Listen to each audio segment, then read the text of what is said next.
The Strategic Innovation Fund is investing £450 million in energy network innovation because the challenge of rapidly decarbonising our energy networks is enormous. But we can do this. With collaboration, we can make the leap. A giant leap together. We need the bravest, brightest, boldest change makers from across the world to work with Innovate UK, Ofgem and the Strategic Innovation Fund to create the energy networks of the future. The best ideas targeted at the most pressing challenges that reduce emissions and save consumers money. Join us now. Take a giant leap together with the Strategic Innovation Fund at ofgem.gov.uk.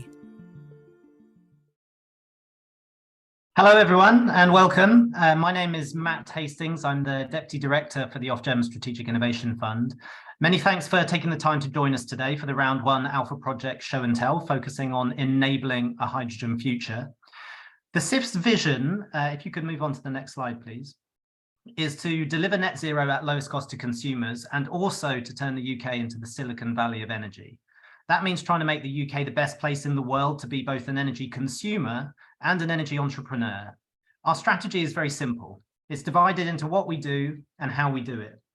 The what has 3 pillars: alignment, that's with other funders, with other sectors, and also with regulatory change; responsiveness, where we set our 4 new challenges every year and deliver using the discovery alpha and beta phasing; and commercialization, ensuring that projects become products and services and great new businesses can grow and scale in the UK and internationally. And this is supported by the how, which is our giant leap together operating model. It's an innovation value chain that takes the year and carves it up into 4 key activities. Q1, we focus on challenge setting by identifying problems. And this is what the Energy Innovation Basecamp is all about, which we'll hear about later. Q2, we focus on targeted ideation against those problems. And we'll be looking to set up an event to support this soon.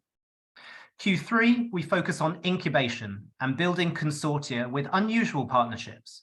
And this is where the Energy Innovation Summit comes in.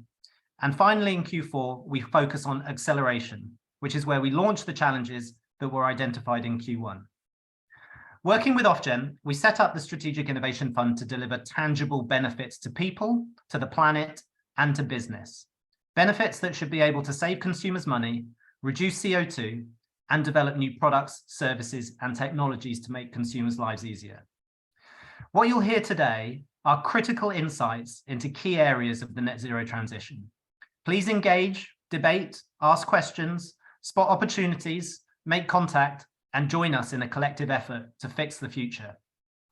I wanted to say a big thank you to all of the networks leads, National Gas Transmission and SGN, and their fantastic set of partners: Siemens, DMV, Cullinan, Element 2, HyNTS, Rosen, Ravmac, Exoserve, Ultima Forma, iGEM, and all the others too.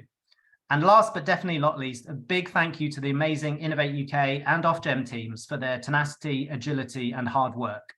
Innovation is a team sport, and we won't go far if we don't do it together. So I hope you enjoy the session, and I'll now hand over to Manu. Thank you, Matt. Good afternoon, all. So yeah, I'll just set the scene in terms of the session today, and I'll explain the structure for the next couple of hours. So what you see in this slide essentially is the Round 1 innovation challenges. So we launched 4 challenges: whole systems integration, data digitalization, zero emissions transport, and heat. And actually the projects that we're going to hear today, which is around hydrogen, it represents all of these areas. And given that there are hydrogen projects across all of the system challenges, we thought it would be best to carve them out as a separate session. And also because of the growing interest in the hydrogen kind of ecosystem, we kind of thought that there might be an audience who might be specifically interested in the hydrogen projects. So if we can move on to the next slide, please. So the agenda today, we have a great lineup of projects and some of the most interesting hydrogen innovation projects I think in the sector are kind of represented here. So we'll start with HyNTS Compression, which is led by National Gas Transmission, which is essentially looking at the at the potential to repurpose and modify compressors on the national transmission system and see if it could effectively work under a high composition of hydrogen and natural gas, given the kind of critical underpinning of a kind of robust compression system for the gas. And then we'll move on to HyNTS Deblending for transport applications, again, led by National Gas Transmission, which essentially is looking at integrating a novel deblending, hydrogen deblending technology to the NTS to allow more cost-effective refueling of hydrogen transport when particularly hydrogen is being blended into that system. So during that kind of transition phase. And then we're going to take a 15 minutes break and then move to HyNTS pipeline data set, which essentially is innovating around the data and the collection methods and the inspection techniques that are needed for understanding both the repurposing potential for gas networks moving into hydrogen, but also how we safely maintain and manage them once they've been repurposed, given the significant kind of changes. And then we'll move to HyNTS protection, again by National Gas Transmission, which is looking at the critical issue of pipeline embrittlement when we move hydrogen through it. And so what it is looking at is novel barrier coatings, both kind of what materials work, but also what the most effective application techniques are to protect the networks in the long term. And then finally, we'll end with the velocity. This project is looking at how do we safely increase the current velocity limits, taking into account things like debris transport, vibration, noise, and embrittlement effect, so that we can potentially save costs by increasing velocity to deliver potentially equivalent amount of energy compared to natural gas without the additional network reinforcement that is required to match the kind of energy delivered. So as you can see, an exciting kind of lineup of projects ahead of us. And then we'll kind of end with a little bit of what's coming up next and some useful links for you to stay updated on the SIF. And just to say that after every presentation, we're going to have a Q&A session. So please, as you're listening to this, feed your questions through the Q&A function, and then we kind of gather that at the end of the presentation and put them to the speakers. So hope you have a great session. And without further ado, we'll hand over to Matthew Hammond and Sean Bosingworth to pick up the first presentation on compression. Hi, good afternoon, everyone. Hope you can hear me. I'm joined by my colleague Sean Bosingworth, who I just about managed to join the webinar, I think. So I'm going to do a few slides just to introduce the project. So if we can move on to the next slide, please. And a couple more slides on, I would think. Yeah, so that's us too. Thank you. So the National Transmission System, or NTS, is made up of 7,600 kilometres of high pressure pipe. So we need to employ compression on the network in order to boost the pressures and the flows in order to meet the demand on the network. So we have 24 compressor stations. Each compressor station has multiple units, so we're looking at around 70 compressors on the network. Most of these are driven by gas turbines. So the diagram in the bottom right shows you a basic overview of how the compressors work. So we have the compressor end, which provides our pressure increase on the stream gas.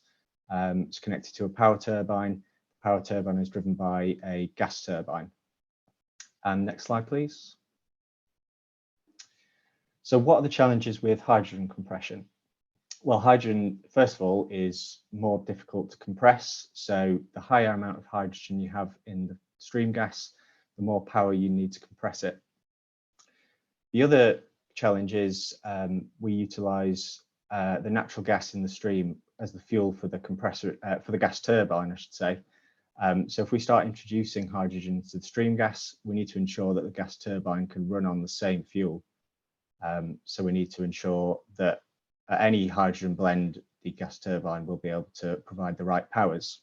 So it becomes increasingly complex as we introduce blends to the system. Next slide, please. So the transition to hydrogen is coming up on us quite quickly. So Project Union, which is our 100% hydrogen network, is looking to begin construction in 2026, around similar time as the industrial clusters are looking to convert to hydrogen. So we need to ensure that we're in a position where we can provide compression to support the industrial clusters and Project Union as well. So next slide, please. And this is a similar kind of slide. It just shows the distribution of our compressor stations around the UK, many of which do sit on the Project Union pipeline. That's all from me in terms of an introduction. I'll hand over to Sean. Thank you. Thanks, Matt. Yeah, so in the alpha phase of the HyNTS compression project, what we really wanted to do was pick up from where we left off at the end of the discovery phase of a project and start to develop a conceptual solution to really try and understand in a bit more detail, you know, what might compression look like on a hydrogen transmission system in the future. So there's a range of work packages that you can see on that screen that I'll give you a bit of an overview now, with the exception of probably work packages 6 and 7, as they're more specific to the sort of beta delivery phases that are being considered at the minute. So to start with, the project management work package, that was covered the financial management, the review of the progress against the project plan, and the management of sort of key risks, as you would have in any decent sized project. I won't linger too long on that. Then some of the more specific work packages really were looking at the business case for compression on the NTS in the future, looking at a high level picture, trying to understand, you know, what does the business case look like, and how this differs between, you know, the costs for repurposing an existing compressor site, an existing rotating machinery package, against installing a new package, with there still being quite a significant scale pointing towards the importance of being able to repurpose from an economical point of view. And then also the other piece of work carried out on this work package was trying to identify high level requirements for looking at the volumetric flow rates, and also the sort of power requirements for the gas turbines as well, which effectively drive the compressor and help push the gas all across the country. Quite a lot of modelling was carried out in this work package to try and understand a few different scenarios in terms of 2035 and 2050 as well, in terms of what our future compression requirements would look like with blended hydrogen and also 100% hydrogen on the NTS. Next, work package 3, where we worked in close collaboration with Siemens Energy. And this basically was trying to assess the gas turbine drive system and also potential other alternative drive systems for a demonstration site, as well as, you know, its future repurposing on the NTS as well. So as part of this work package, the example case was assessed using an existing Siemens A20 gas turbine, which is quite representative of what we use on the NTS. And in this case, specifically the one that we're seeking to sort of repurpose and build a demonstration piece around.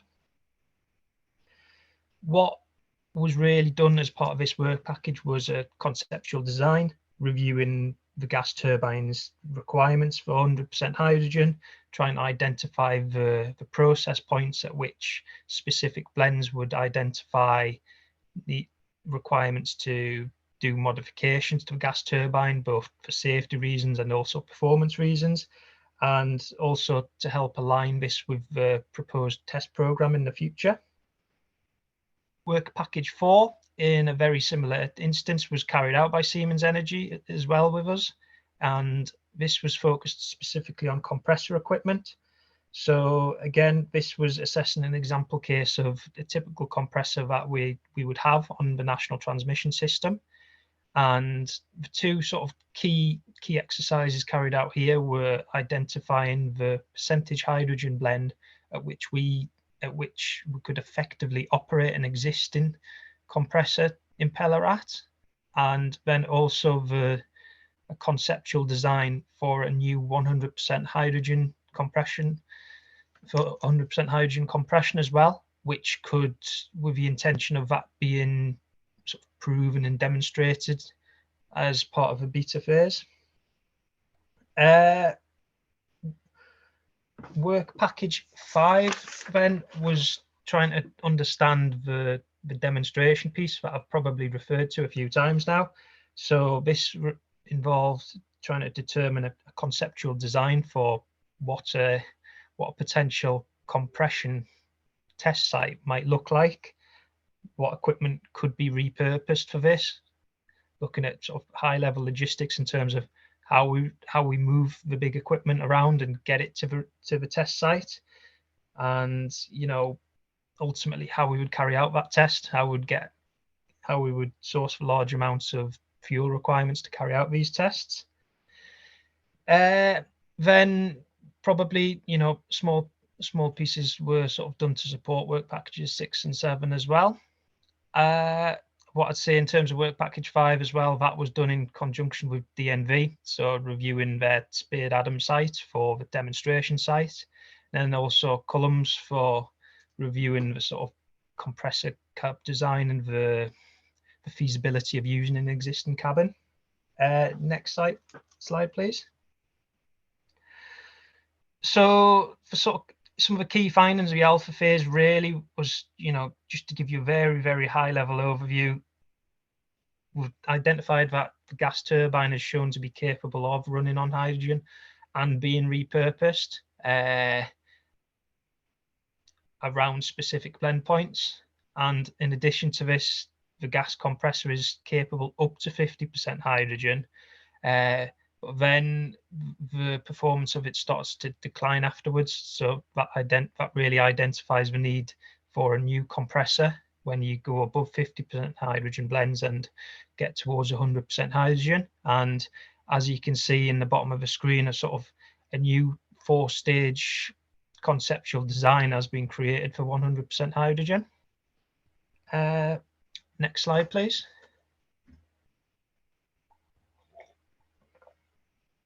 Other key findings, really just to touch on as well and give you a bit of an overview of a project, was that a 1 kilometre pipe loop could be constructed to allow for the testing of a gas turbine and compressor at various blends of natural gas and hydrogen up to 100% hydrogen. This, as I referred to before, would require some modifications to the gas turbine combustion can to be able to test above 25% blended fuel gas, and also a new compressor, as referred to earlier.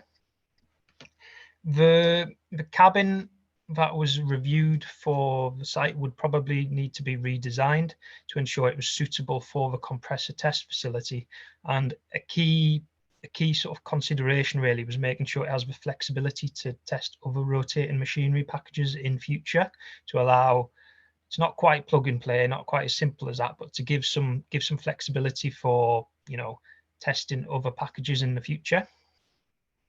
And the sort of key piece really was this project's helped to really hone in and find the key justification that it's important to be able to demonstrate national transmission system compression as a whole system, rather than a series of standalone tests on the individual components, as you just would not be able to get the overall confidence and detailed operational understanding to be able to feed into the safety management system that's required.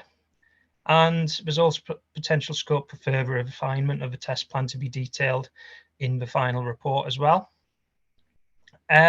So just to give you a bit of an overview of the demonstration piece that's been proposed, the 6 key proposed testing points were identified to really test both the gas turbine and the compressor at a range of different blends of natural gas and hydrogen. So this was also coordinated with some of the various modifications and, well, upgrades really to the equipment that would need to be carried out at specific blends due to reasons such as compliance with ATEX, and also reasons such as basically to ensure that there's continued a reasonable level of performance from the equipment as well.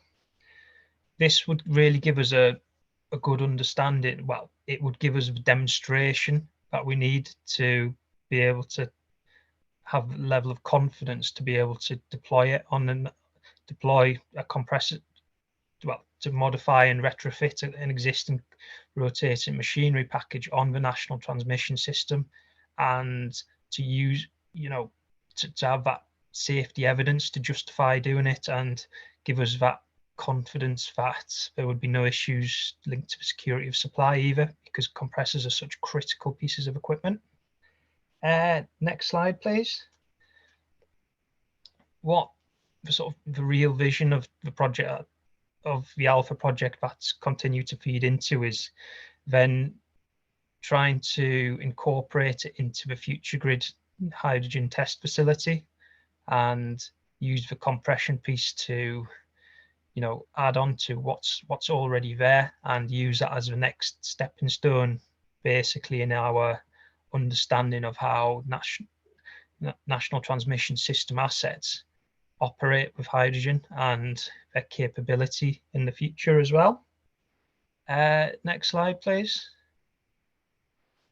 And I think really just to finish up, really, is just to give you a bit of an overview there. That area in the red is the sort of very, very high level design of what sort of updated test loop would look like for us to be able to test for compression at future grid. Obviously, what I'd note is that is it's a graphic image as opposed to an engineering drawing, so don't give it a full challenge, please. And I suppose that's probably everything I've got time for this afternoon, so it's probably time to open out for questions now. Thank you so much, Sean. Thanks, Matt.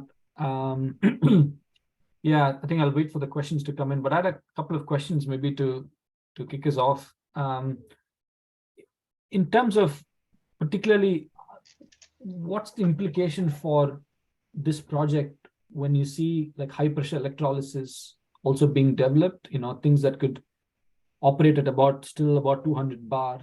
How would what you're doing kind of work with improvements in kind of high pressure electrolysis technology? I mean, originally we did want to we considered the use of the incorporation of an electrolysis package into the, certainly it's been considered to help supply the amounts of hydrogen that would be needed to do the demonstration piece. I think ultimately, you know, at the end of the day, that high pressure electrolysis would need some sort of compression built into it as well. So it's a little bit it's a little bit chicken and egg as well. If we were to incorporate that into the test plan, it would overcomplicate a little bit and perhaps distract from the true, even though that's something important for a wider hydrogen economy to understand, for us from a national transmission point of view, our main focus here is really on the compression. Good. Thanks, Sean. I guess it's an interesting counterfactual to have as you're going into beta. Yes. So I can see a few kind of questions coming up. Yeah, it's an interesting question. I mean, what work has happened internationally on repurposing compression units? Is this something that's completely unique? No one has looked at modifying compressors outside the UK? I think there is some work that's being carried out, but not too much so far. I think other transmission system operators in Europe, one TSO, for example, does have a hydrogen pipeline, but there's not the demand yet to require where compression becomes a requirement for them. So that's not really been considered. In this instance, we probably are a little bit ahead of the pack in terms of that.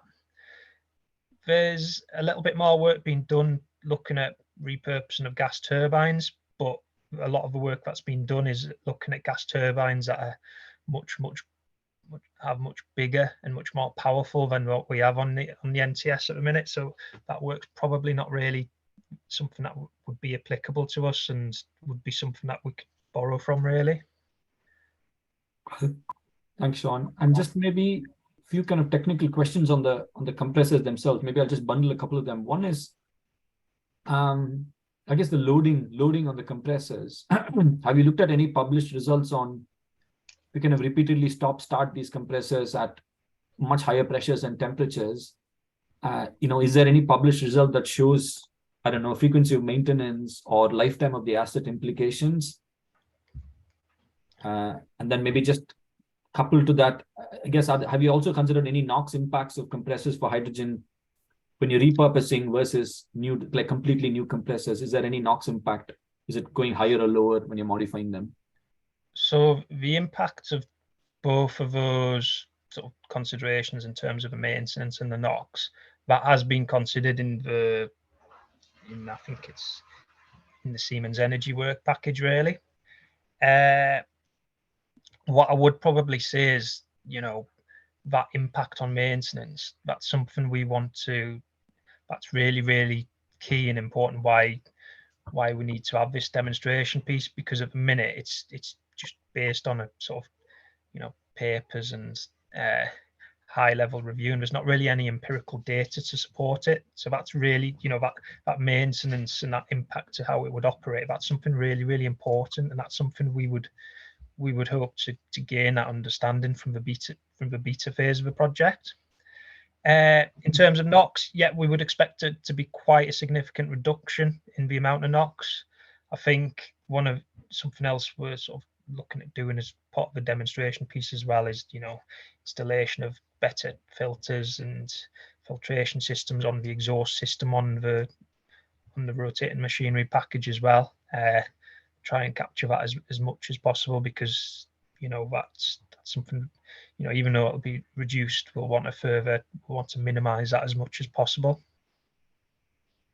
Yeah, I think that's a really good secondary benefit. And a couple of questions on the demand side. Again, I'll try to kind of bundle these. One is something that I wanted to ask as well. I think somebody's asked, which is with the kind of line pack that we currently have and the line pack that we may need in the future hydrogen system, is your compression kind of taking into account future line packing requirements, and is that kind of driving the compression technical requirements?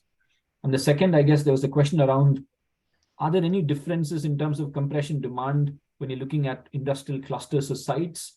Do you foresee them having dedicated compressor sites, or is it still the national HyNTS compression that's kind of driving the kind of what's needed, even though the industrial demand might be different? I think it's certainly in terms of modeling, it's been a big challenge, because at the minute there's still not anything really concrete to base the modeling upon. What we've done is base it on a couple of sort of scenarios, in terms of 2035 and 2050. Certainly in terms of 2050, that line pack scenario will be much more applicable. The other thing that runs probably alongside that is, there would be an increased requirement for line pack, which increases the requirements for, you're going to be compressing more because you're going to be pushing more gas around, and that's going to need more power as well. But the other thing to consider is ultimately, 2050 is a bit further away than 2035 as well.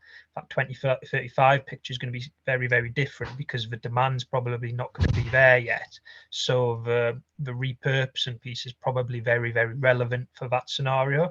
Then as you get towards the 100% network in 2050 and onwards, if that increased demand is there probably would be a little bit less repurposing in that scenario.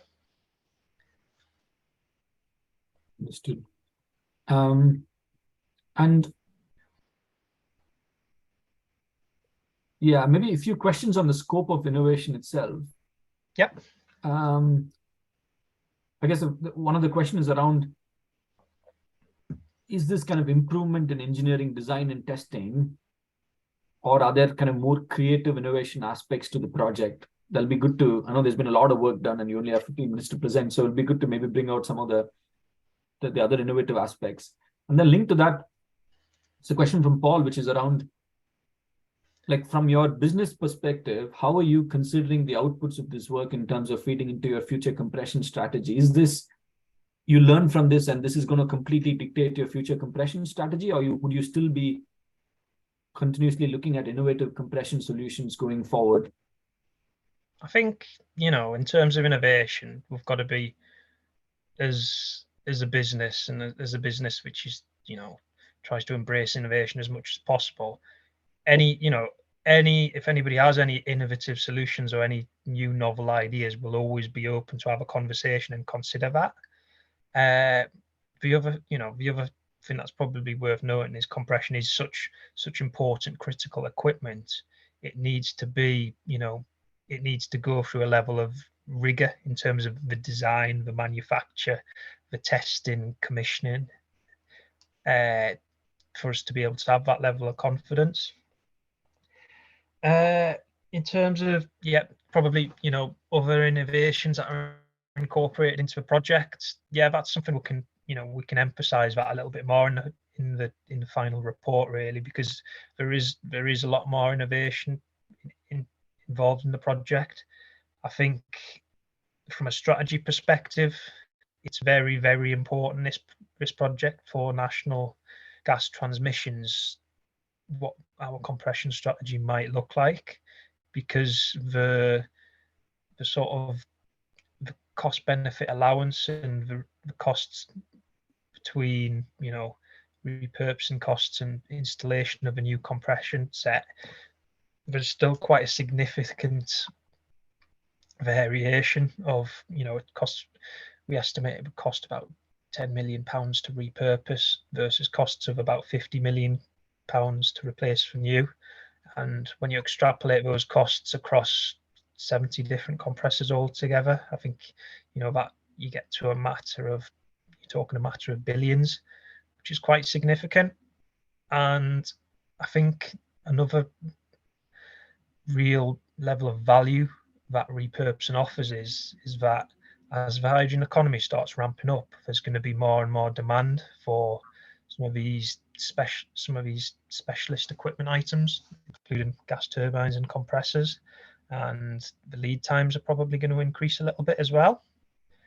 Ultimately, if we want to, try and be as in control as possible, we need to have as many different options and solutions as we can. And at this minute, we think, the retrofit and repurposing of strategic compressors and on the system would offer quite a lot of value.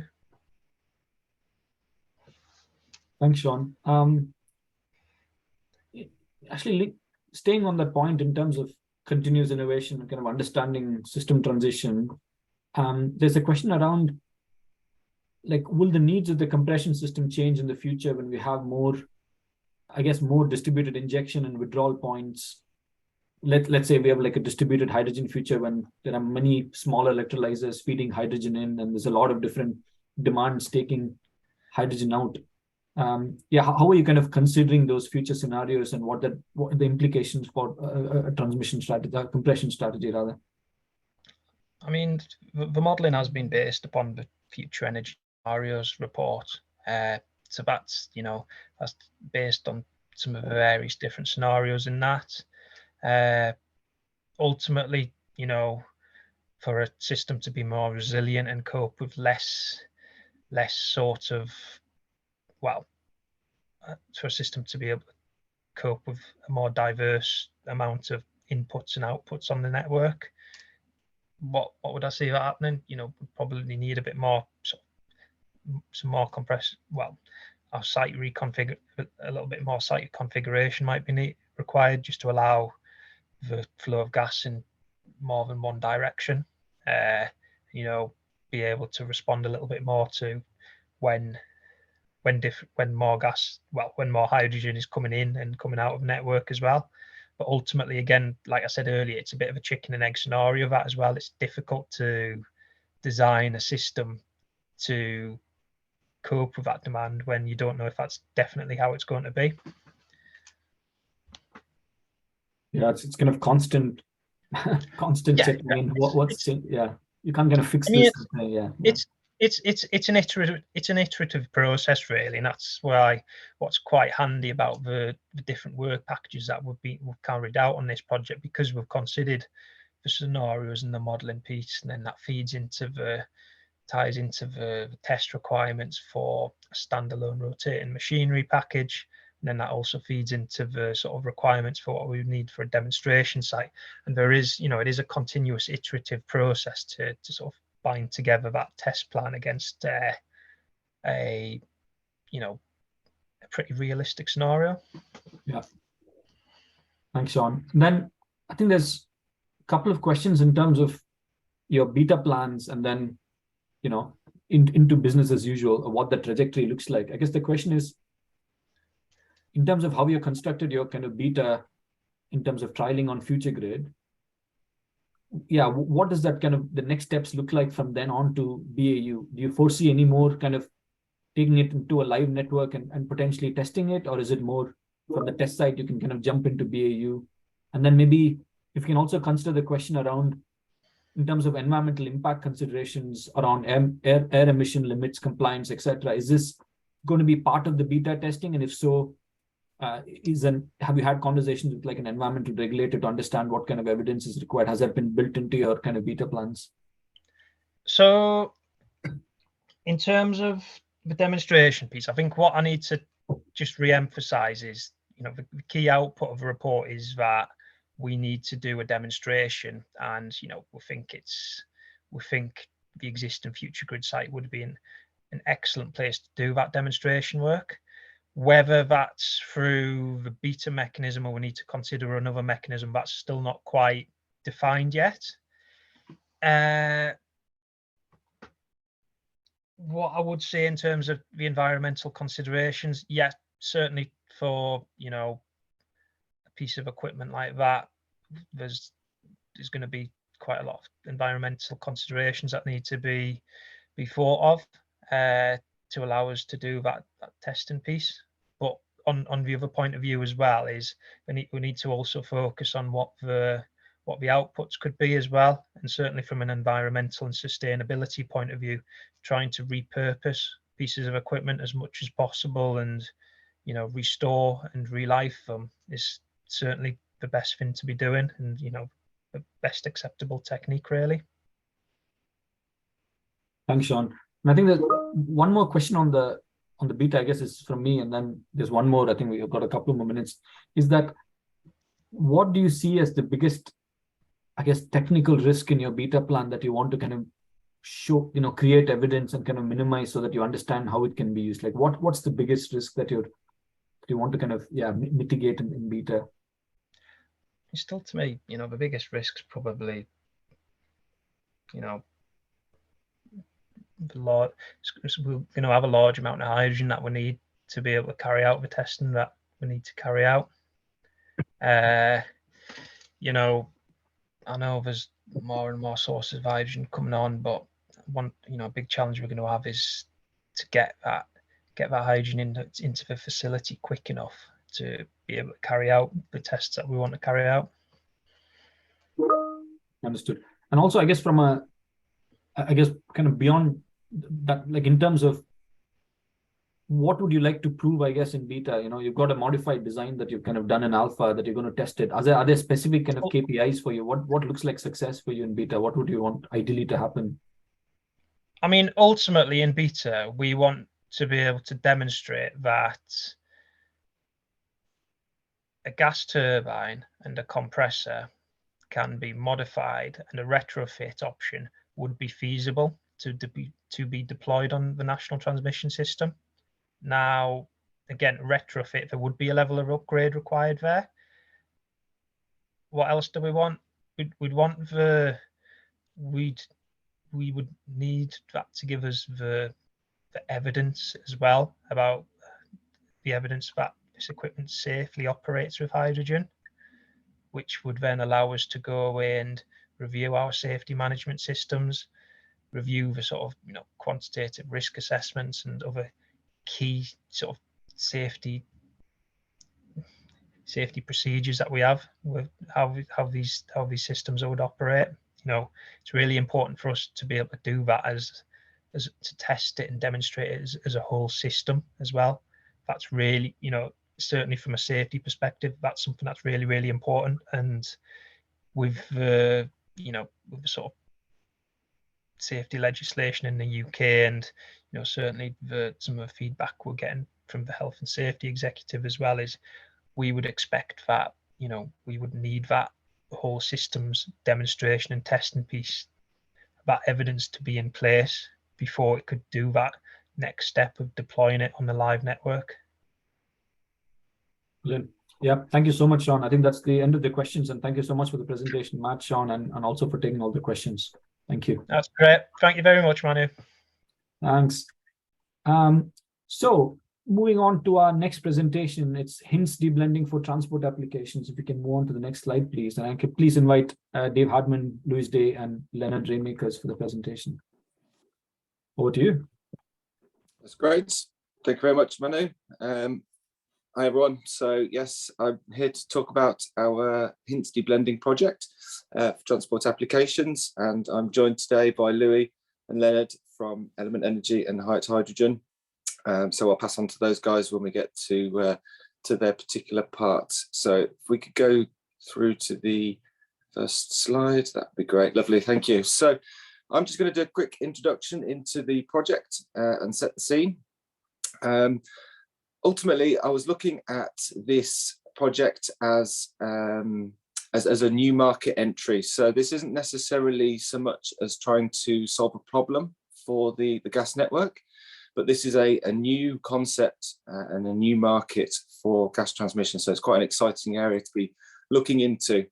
Ultimately, our vision is that large hydrogen refueling stations can be connected directly to the transmission network and receive the gas from the network and process it, which we're going to go into in a bit more detail in this presentation, ready for the hydrogen transport sector. So we're talking about large transport hubs, your sort of HGV motorway hubs, the rail depots, the bus depots, the marine environments, and potentially even the aviation market as well. We recognise that our transmission network isn't right next to areas of population for obvious reasons. So you wouldn't start to see this type of technology appearing on the forecourts near to where you live. But this is more about having a refueling capability at these large transport hubs located near to the transmission network. So that's our vision, and that is the project that we are trying to show. Sorry, could we just flip back one more slide, please? Thank you. The other element to the project is to look at the option to use this technology to almost protect large industrial customers from hydrogen. So when we separate a stream of natural gas and hydrogen, we're obviously splitting out the different gases together. So we could, and we will be focusing on the hydrogen for the refueling option, but we could also potentially use this technology to focus on the natural gas and obviously have technology available that a customer could just receive natural gas in the short term whilst they transition their processes. And then the hydrogen would be separated for transport or for another application as well. And something else I just wanted to highlight was the fact that hydrogen refueling and having a separated hydrogen like this has certain advantages over the other options for hydrogen refueling. So the other options are to have an on-site electrolyzer to produce the hydrogen in the demand, in the scale that's needed for these large-scale hubs, which will need significant investment in terms of the electrolyzers and significant footprint to house these pieces of equipment. With a direct connection to the network, you're benefiting from all of the electrolyzers and all of the production across the country, and the hydrogen is in the network ready to be taken off. And that's one of the big advantages of this project, is that we'll be able to showcase how that could happen in reality. So I'm just going to hand over to Louis now. Louis is going to go through some of the alpha deliverables, and then he will hand over to Leonard to talk about the technology itself. And then hopefully I'll be able to have some time to wrap up about our beta application. So I'll hand over to Louis now. Thank you. Thank you, Dave. You flick to the next slide. So we're going to jump in at the start of the alpha phase and take you on a little bit of a journey through what we learned and what we did between myself and Leonard. So to meet the needs that Dave just highlighted, in the discovery phase, we came up with this picture that's drawn on the bottom here of what we want deblending equipment to do. So ultimately, to take you through following the arrows, we want to take what is a blend of hydrogen and natural gas from the NTS, separate it into something that's relatively pure enough to be considered hydrogen used for either hydrogen in industry or hydrogen burnt in an internal combustion engine in a vehicle, and then have a second stage of purification to take up to the very high purity needed for running fuel cell vehicles. With the also potential to follow this dotted line up at the top to further purify the natural gas that's left behind to protect sensitive natural gas customers. So we came out of the discovery phase having learned that this is viable, both the supply is available and the business case looks viable at a high level. And in the alpha phase, we've worked to really refine what was a concept into something, design piece of equipment that meets the needs of the hydrogen separation from the NTS. Very broad brush of what the alpha phase was is we selected an equipment supplier to design equipment to do this. They designed a deblending facility that meets the pressure and flow variation on the NTS, and we used that to update a business case and to build a plan for our first demonstration. So to jump to the first step on the next slide of selecting an equipment supplier, we carried out a tendering exercise. Initially, 6 companies had engaged to design that equipment for us in the discovery phase. 4 of those turned into concrete proposals to meet our needs for the alpha phase, and the picture just displayed. That's promising, and it was evenly split between 2 types of technologies. One, innovative new technology, like electrochemical separation, that I'll let HyNTS talk about in just a second. And the other is using a combination of 2 technologies, pressure swing absorbers and polymer membranes, which are technologies currently used in separating gases in refineries at industrial scale, but haven't yet been applied to this specific use case. Out of this, we ultimately chose the HyNTS technology, an electrochemical supplier, because of the level of innovation, but also because that level of innovation had a few benefits that matched well with this use case of taking hydrogen from the NTS, which is at high pressure, and refueling vehicles, which also need high pressure. And that is that the pipeline pressure was maintained across the separation technology. There's a potential to put it in a container, so it's easily movable as we move around the network. And flexibility to manage blend variation and flow rate variations was inherent to the technology. So I'll pass over to Leonard to talk about the technology before jumping back to the business case. So if you look to the next slide. Yeah, this is an overview of the technology of electrochemical hydrogen processing. I have to explain it a little bit what we have developed at HyNTS Hydrogen. In the middle, you see in this picture a membrane that can conduct protons. And on the top side of this picture, the hydrogen atoms are fed in together with maybe some contaminants. And the hydrogen molecules are split into protons on the catalyst layer on the anode side of the membrane. By applying a electrical potential by a external power, electrical power, the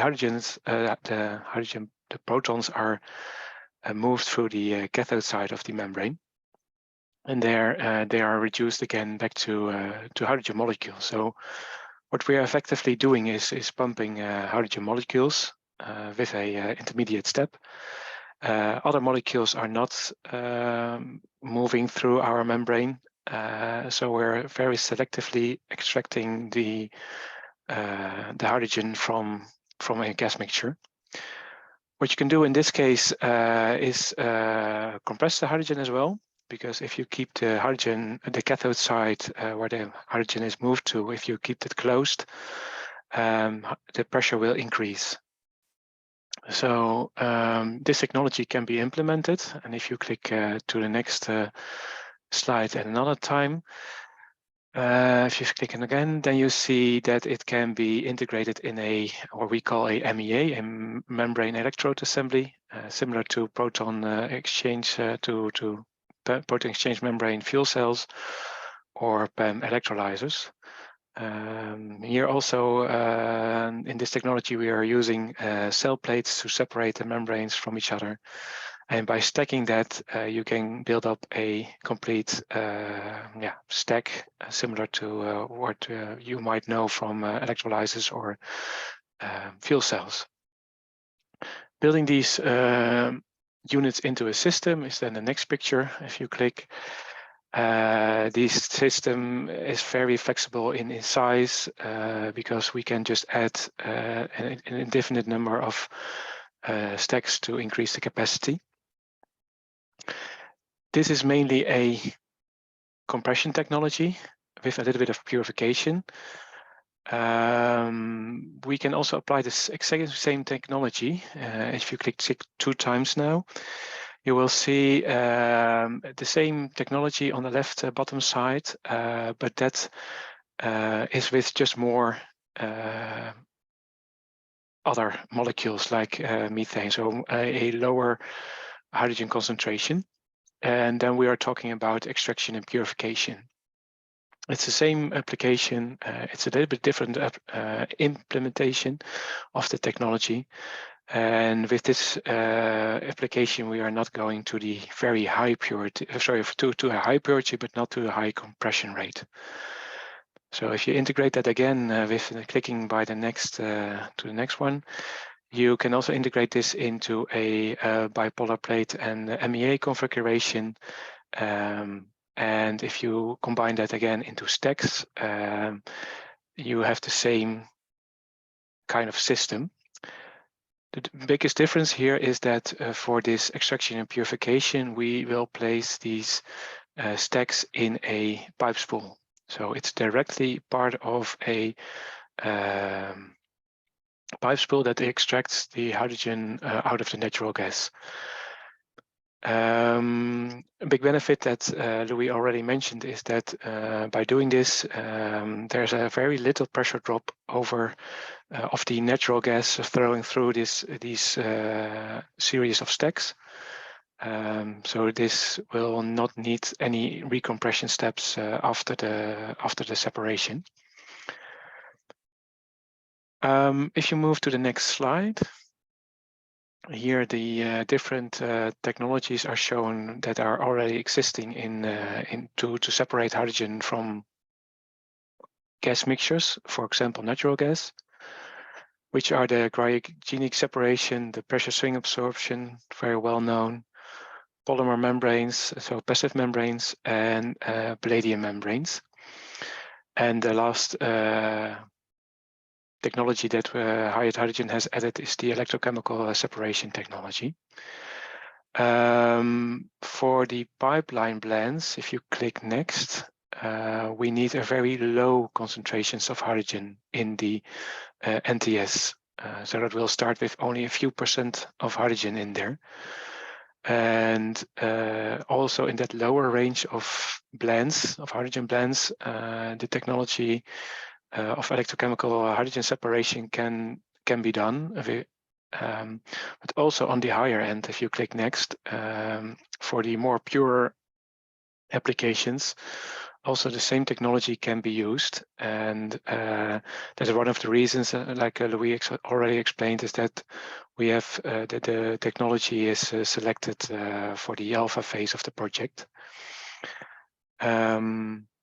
If you could click to the next slide, then we get to some results of what we have done. This is a similar overview as Louis showed. So we have first a bulk separation step on the top left side. And from that bulk separation, there is already a relatively pure hydrogen coming out of it. at least 98%. With the electrochemical hydrogen separation, it will be better than that. But that hydrogen is then fed into a further hydrogen purification system, which will deliver fuel cell quality for vehicle or mobile applications. If you click next, you see that we have worked this schedule out of and if you click another time, we have worked out this in a schematic and a process flow diagram. And it's maybe a little bit small, so I've enlarged it a bit if you click.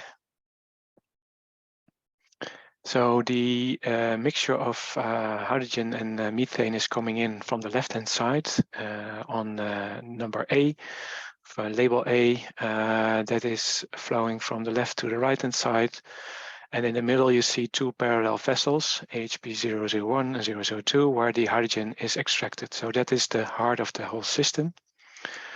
Then the remaining natural gas will continue more to the right-hand side for some further processing, and is then fed back into the future grid phase 1 loop located at Spededem. This system will tie in on that loop. The hydrogen extracted is going through point number 7, where it is and also further dried and fed into a compression and purification system, which is shown on the bottom right-hand side of this process flow diagram. And then it will be available for the hydrogen will be available for refueling cars. If you click one time again, then you see 2 pictures of the system. So the left bottom side, you see the deblending bulk separation system, and on the right-hand side, you see the compression and the purification system. The last one, the compression and purification system, is designed for 40 kilograms per day of hydrogen for refueling vehicles at the location of Spededem. And if you click another time, then is a little bit enlargement of the bulk separation system. You see also here in this picture on horizontally, there is 2 pipe spools in parallel with the extraction stacks in there. You can see the tie-in points from and to the phase 1 future grid loop. The whole system is placed on 2 mobile shipping container sizes, like 20 feet container sizes. So one is for the main equipment, and the other one is for the auxiliary equipment for electrical equipment, which will first be located at Spededem, and then it can be later on moved somewhere else. The whole capacity of this is 200 kilograms of hydrogen per day. And in the past, HyNTS has also shown that this technology works at a smaller scale, and yeah, really looking forward to scale this technology further up. Back to you, Louis, for the deblending profiles. Yeah, we're slightly short on time, so I'll flash these up and take 20 seconds on each before handing back to Dave with the demonstration plan. The one takeaway from this slide is that in designing equipment that meets the needs of the HyNTS blend profiles, you can ultimately see on the right hand side that can be variable, varying ultimately between 0 to a few percent up to 20%. The costs of deblending equipment haven't significantly increased from the discovery phase. It's about a 50% maximum increase. But in a demonstration, we still need to test the impact on equipment efficiency of operating away from the blend point. Going ahead to one further slide, we drop those numbers into a business case. Takeaway from here is it still looks like lower cost hydrogen supply can be accessed for our refueling station by deblending in the bottom graph on the right hand side. versus on-site electrolysis and trailer delivery, particularly because through delivering hydrogen over long distances as a refueling station, I can access the lowest cost hydrogen suppliers wherever they may be in the country. I will stop there and pass on to Dave. Yep, thank you both. So we can leave this slide up, and we can obviously take some questions. It's mostly summarising the beta application, which will be to bring everything together to demonstrate the separation technology that Leonard's gone through, and also to have some refueling capability, so that ultimately we will show a transmission pressure from future grid, blended gas, and then a hydrogen refueling pump at the other end at both 350 and 700 bar. And we'll get some vehicles as well to demonstrate the capability of refueling that. And a few test parameters in the bottom corner there about the different variations that we're going to run the equipment through. But yeah, conscious of time, so we can pause there for Q&A. Thank you. Thanks, Dave. Thanks, Louis. Thanks, Leonard. Yeah, I think we're running a little bit late, so we'll try to kind of gather these questions if they're coming in. So maybe, yeah, starting with the technical one, maybe one for Leonard. What's the TRL of your electrochemical separation technology, Leonard? Yeah, we have showcased it so far at the TRL 5 at a rate of 10 kilogram per day of hydrogen. So this is a relatively large scaling up, but we have seen that we have to scale up this technology even much more than the 200 kilogram per day, up to tons per day, to be further commercially feasible. Okay, so you've shown it at 10, and then the beta proposes to look at 200, and then beyond that, exactly, kind of further integration. Thank you. Yeah. Maybe a few kind of commercial questions coming through as well. What would be the commercial model for deploying the purification equipment? Like, would you have some kind of connection agreement with fleet users, for example? Is that how you envisage it to work, Dave? Yes, I mean, ultimately, it will be a standard connection to the NTS as we do today. Obviously, we have people connecting to the transmission network for natural gas, and we believe that's exactly what will happen in the future.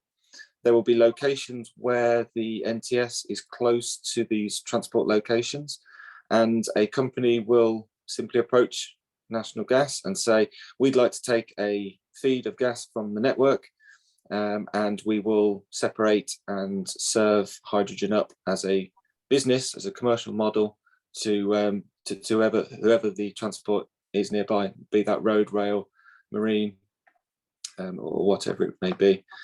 So that's our vision. Very much just be like a normal connection agreement and opening up that market. Got it. And then maybe picking on some of the kind of sensitivities in your analysis. I guess the one question is around, what are the key sensitivities in terms of cost effectiveness versus, cost effectiveness of deblending versus kind of standalone refueling stations. Like, what do you need to assume for this to be cost effective? And the other one, I think there's a question from Francis around, there is a strong assumption that there'll be a large demand from the transport sector. If that demand does not kind of appear, what kind of benefits can we expect to see? Should I start with the cost sensitivities question, Dave? So, I mean, as you will have seen, there is a cost to deblending, which is not insignificant in the hydrogen supply chain. The key driver to a hydrogen or a refueling station deciding to supply from deblending is really what are the hydrogen production options available to the refueling station otherwise. So by deblending, almost the key driver is what is the cost of hydrogen that you're accessing? Is it an electrolyzer, well located next to a freshwater river with directly connected to an offshore wind farm, so you're getting the lowest cost of power through the network, and on your site you're relying on a transmission network connection and wholesale power prices that increase the cost of hydrogen production. Likewise, if you're talking about hydrogen delivered by trailers instead of sourcing from the NTS, again, what is the cost of the hydrogen producer within, say, a 200-kilometer radius of your site where it's roughly viable to distribute? So, I mean, key sensitivity is cost of hydrogen essentially, and that is tied to cost of power essentially at the location where the hydrogen is being produced. In terms of the assumption on the transport section, potentially Dave can jump in, but there is another potential application of the technology. We focus those benefits on a refueling station looking for supply. There is another potential application in separating hydrogen for industrial users, which Dave, I don't know if you want to talk about a little bit.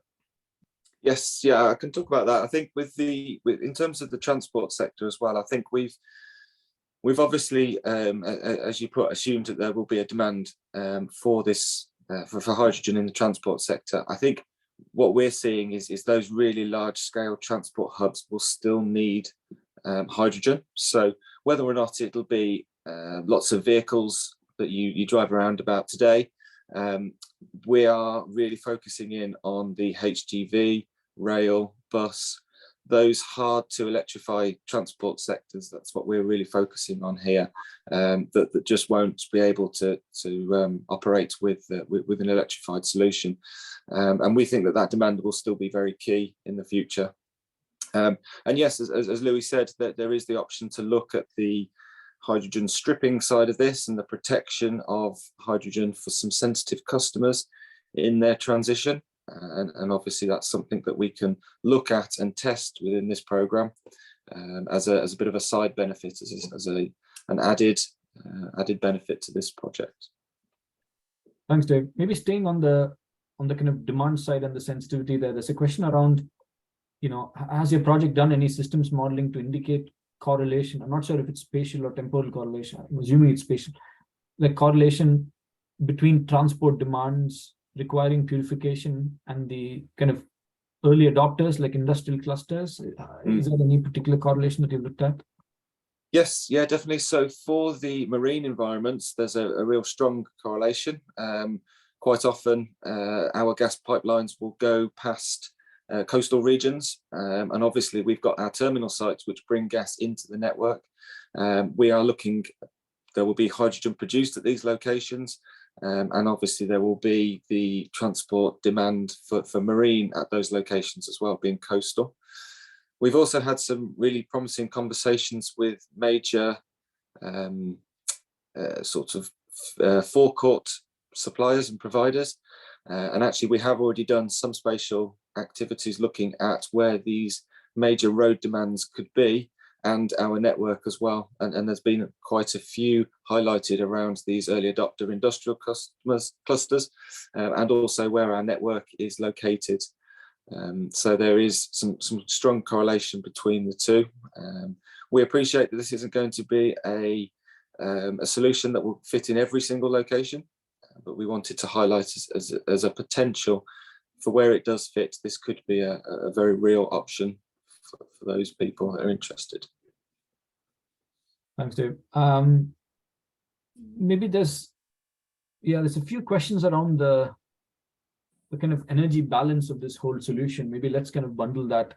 So if you can maybe Leonard, to you really, what's the kind of electrical input required for the kind of hydrogen produced, and kind of what does that look like compared to some of the other options?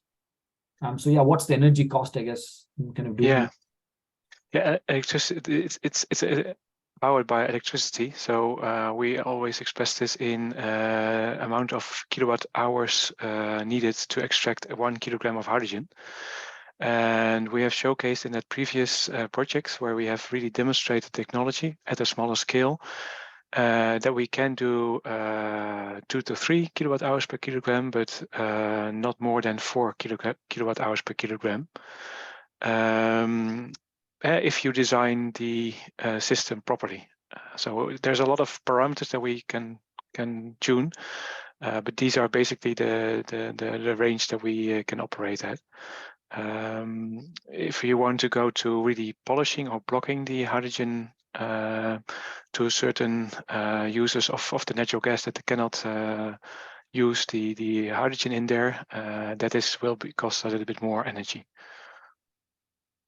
To put that into context, I guess that 2 to 4 is about 5 to 10% of the energy content of the hydrogen that's separated. Yeah, thanks for the perspective. And maybe again, there's a few kind of questions in terms of kind of system. Yeah, maybe we'll do the system impact first and then kind of move forward. In terms of when you connect, I guess we've just heard from the compression project, that's looking to kind of model future scenarios, of which probably this is one that kind of tells them what kind of compression requirement there is. So in terms of thinking to the future, when you have these deblending equipment on the system, what happens to the wider system? Are there any implications on compression? What happens to downstream consumers if you kind of change the gas composition at different parts in the system? Has that been factored into your project? Yes, so we have.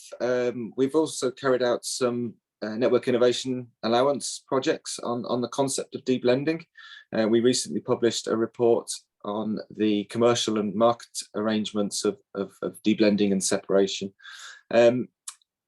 I guess there's two separate sides to it. The project that we're looking at here for transport applications is unlikely to have a huge impact on the overall network. There's a lot of gas that goes through the transmission network. So even taking out what we would deem be quite a considerable amount for a major transport hub still wouldn't really have much of an impact on the huge network and the huge amount of gas that goes through the transmission network.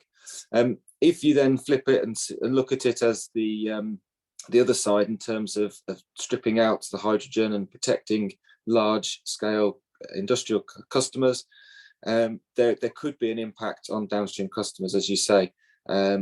You would get obviously more natural gas if all the hydrogen was taken out, or you would get more hydrogen if all the natural gas was taken out. It depends. And we would need to work on that with the modelling teams and work out what the downstream impacts were before any of this type of technology was used for an industrial application. They are two very different types of use for this. It could also be used as a tool. So we may need to look at using something like this as a tool on the network to help us balance flows and compositions across the whole network.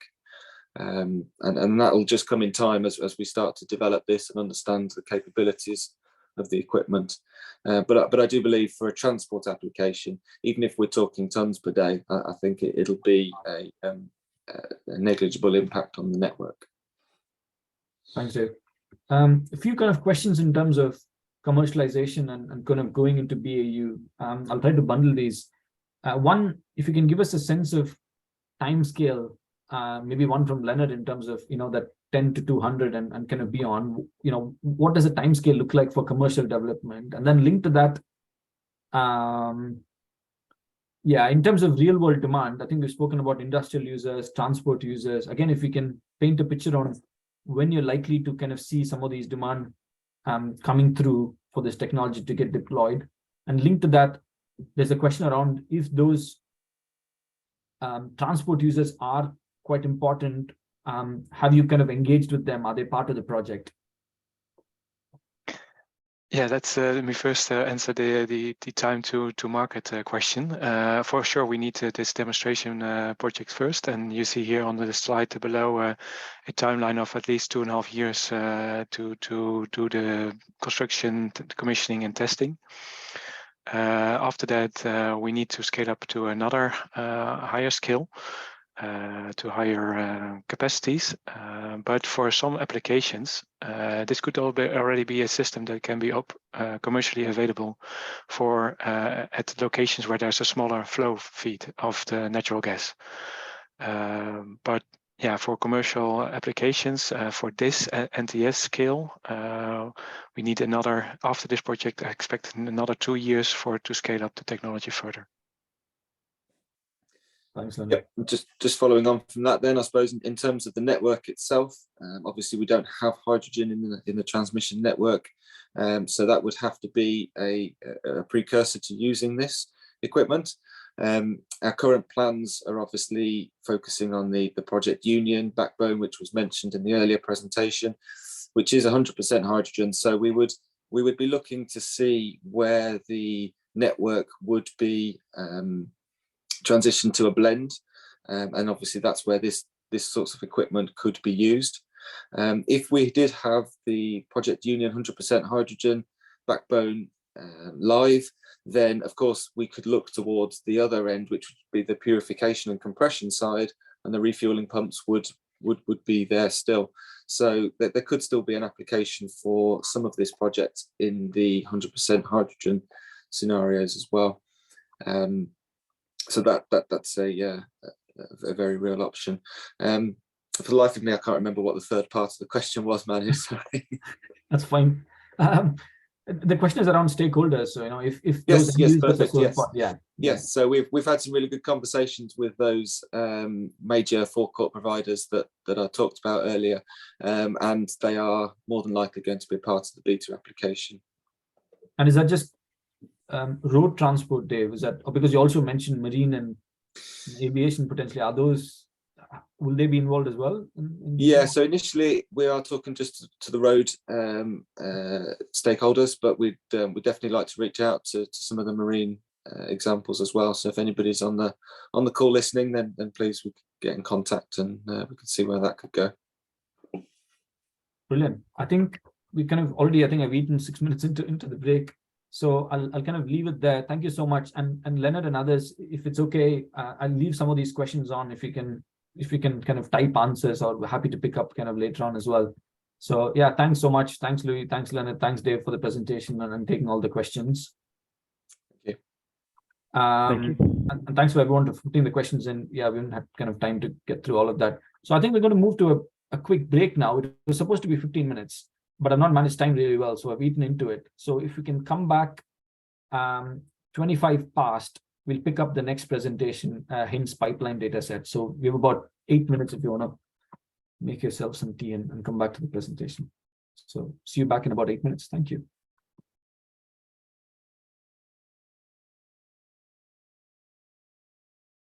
Thanks, Alex. Hi all, welcome back. Well, if you've just been listening to the silence, sorry about that. So we just took a break, and we'll be picking up the hydrogen show and tells for the SIF round 1 alpha projects. So we've already covered, just as a quick refresher, we've covered 2 projects in the first half of the session, which was HyNTS Compression and HyNTS Deblending for transport applications. And then we kind of slipped into that break. And now we're going to kick off with HyNTS pipeline data set, after which we're going to have a couple more projects on HyNTS protection and then kind of velocity design. So for the HyNTS pipeline data set, can I please welcome Ian Bennett and Ollie Birkinshaw for the presentation, please? Great. Hello. Thank you, Mary. We just jump to the next slide, and I'll. So yeah, thank you. Welcome everybody. Thanks for the introduction. As mentioned, Ian Bennett from National Gas and Ollie Birkinshaw from Rosen, and we're here to talk for the next 30 minutes or so with on pipeline data set. So just jump to the next slide. So National Gas, like many other gas networks, is working towards its pivot towards hydrogen transportation. And a key facet in this direction of travel is the repurposing of our network, as we perceive that offers the best value. And so this pipeline dataset project is a key enabler to that overall goal. And the problem set that this project wrestles with is that of data, its availability and its quality, and how that data can be used to make the decision making on integrity to transition to hydrogen. So over the lifespan of the NTS, it's witnessed the evolution from written records to digital records. There's been continuous improvement works, changes over many decades. And so the result from a data stance is that there is information stored across multiple locations, multiple software systems, and in a variety of formats, which makes it a challenge to gain a clear data sense of our pipeline network in order to make a determination on its integrity for hydrogen repurposing. And also in a hydrogen future, so a high pressure hydrogen environment, how we would then collate this data. collect and collate this data as well been considered. So for the alpha phase, we used a 12 segment of pipeline, a 63 kilometres stretch of our feeder 6. That's Elton to Pickering, to conduct a comprehensive data search and record search to identify data availability and potential gaps in considering repurposing, and then review the technologies and methods that we could use to fill such gaps. These will be explained further as we go through the rest of this session. So I'll hand over to Ollie now. Next slide. Okay, yes, and the next slide, thank you. Yeah, so just to summarize the scope of this project phase, the phase was split into 7 work packages, the first being project management, the second being data gathering with a focus on existing databases and records, the third being tools and technologies to address additional data sets that may be required for hydrogen conversion, the fourth being digital database to gather, align and store and map that data, the fifth being network ranking tools to score and rank the risk image and the feasibility for conversion to hydrogen service. The sixth being the impact of hydrogen on the data sets that will be required to be gathered to support hydrogen conversion, and also the impact on the specific tools and technologies identified in work package 3. The seventh being a project summary report and a plan for demonstrating and implementing the findings of the other work packages. So in the next slides, I'll expand on each of these work packages, starting with work package 2 for data gathering. In this work package, we defined the requirements for data that will be needed to support the hydrogen conversion process for pipelines. We conducted, as Ian mentioned, a comprehensive review of records for the 63-kilometre Elton to Pickering pilot segment. We also defined an approach that classifies that data with respect to its quality and its suitability to support the hydrogen conversion process and engineering assessments. We also conducted a gap analysis for that pilot segment, which highlights areas of either missing data or data with insufficient quality for use in that process. And recognizing that this was a significant manual effort, very time-consuming process, we explored and proposed some solutions for automating and digitizing this data to save time and effort going forwards and to speed up the process. So next slide, please. Just to illustrate some of the findings of this work package. On the top left image, we have the National Gas Archive paper records where a comprehensive search was conducted by National Gas Transmission for scanning records in for review. On the top right, we have an example of some detailed drawings and general arrangements, as well as detailed construction records that show specific material properties. On the bottom, we have an Excel database structure that was developed to show the properties gathered, the data gathered for each individual pipe and pipeline component. In this example, we have wall thickness aligned as supported by a direct hyperlink to the data source and accompanied by a classification of that data as either primary or secondary, indicating its quality and reliability for use in hydrogen conversion assessment. So next slide, please. On to work package 3, tools and technologies. Firstly, we reviewed the effects of hydrogen gas on existing known integrity threats that exist on pipelines and the implications for whether those tools and technologies that are currently used will be suitable once hydrogen is introduced. We defined the HyNTS inspection system, which is intended as a toolkit using multiple technologies, inline inspection, non-destructive testing and destructive testing to address data gaps and gather new data sets required for hydrogen. We reviewed also novel tools and technologies that are currently in development or intended in the future and their use in supporting this assessment and process going forwards. And lastly, we defined specific tools, inspections, and tool configurations to gather data to address data gaps identified through work package 2 for the Elton to Pickering pipeline segment. So next slide, please. Again, just some illustrations on the left here. We have a table summarizing relevant anomaly types and integrity threats acting on pipelines alongside tools and technologies that we have identified as suitable to address those data sets. On the right, we just have an image to demonstrate the scale of these types of tools and technologies that currently exist and are in development as well to address those, being inline inspection tools on the right. So next slide, please. Work package 4, digital database. recognizing that we're going to generate a large amount of data throughout this project going forward as well. Requirement for a digital database to store and manage that data is significant. So firstly, we defined requirements and agreed those between all project stakeholders through workshops. The final system that was selected intentionally aligns with existing databases, so those can fit together, as well as future aims to develop databases and automation approaches. We defined a novel digital database structure that is tailored for the hydrogen conversion process to support those specific data sets. And lastly, we populated that data through the data reviewed in Work Package 2 for the pilot segment and demonstrated its functionality. So on the next slide, we have an example area of that database from this Elton to Pickering pilot segment. We have a short section of that pipeline.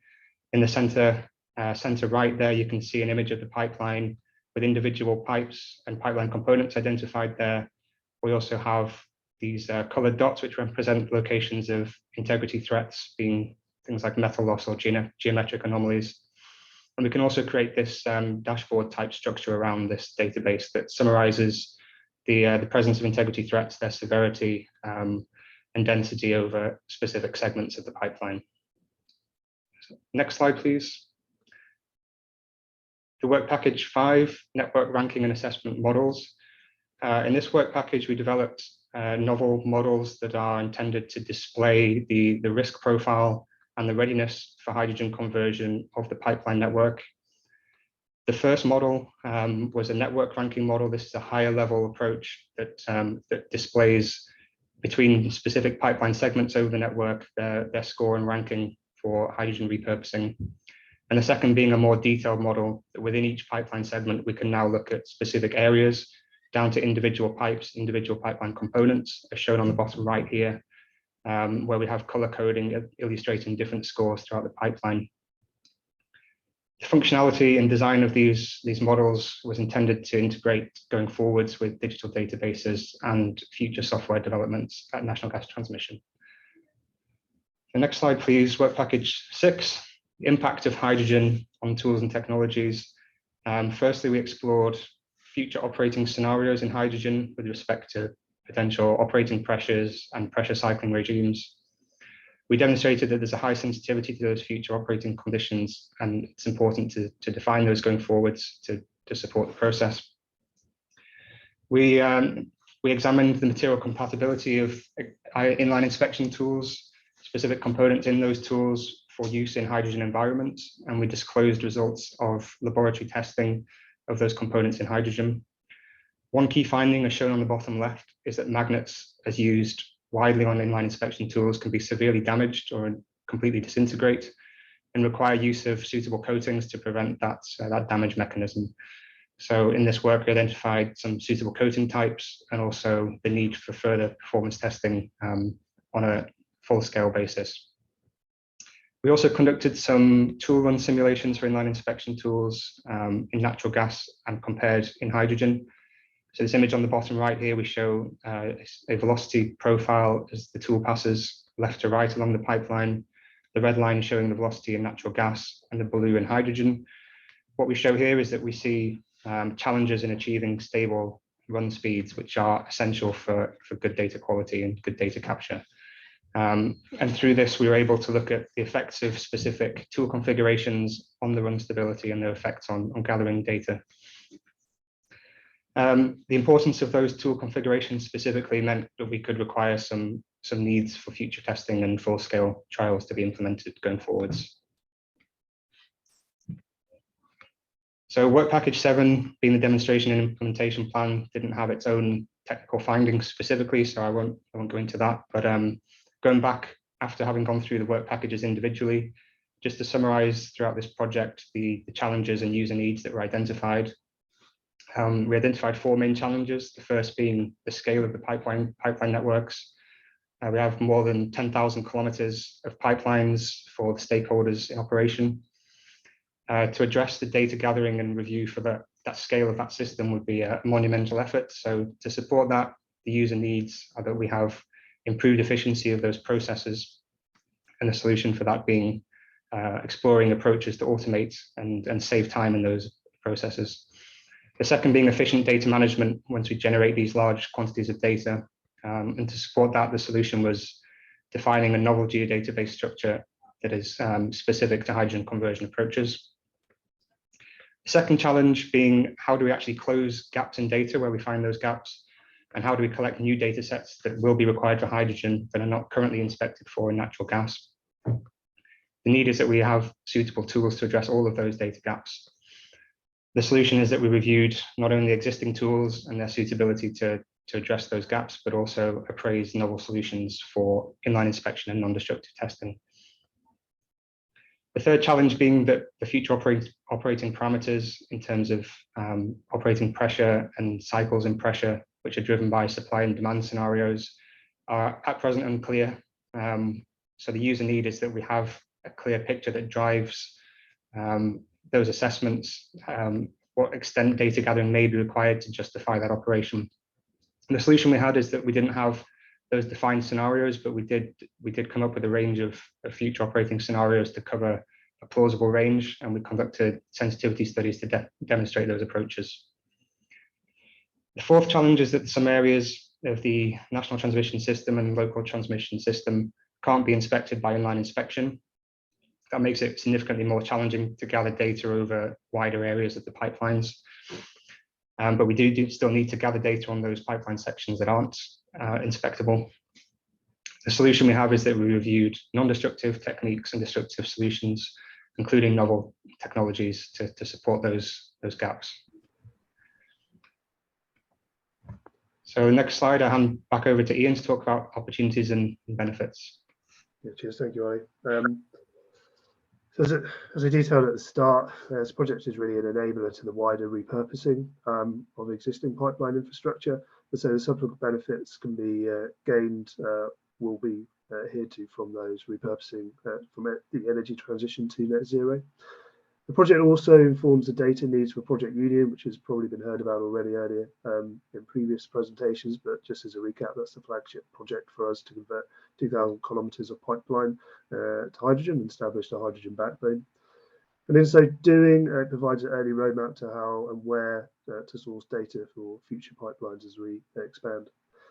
The project has found extensive, has found that there are extensive records available, and the next phase of progression will look further into how we better utilise areas of data automation, data scraping tools, and also to increase the digitalisation opportunities moving forward.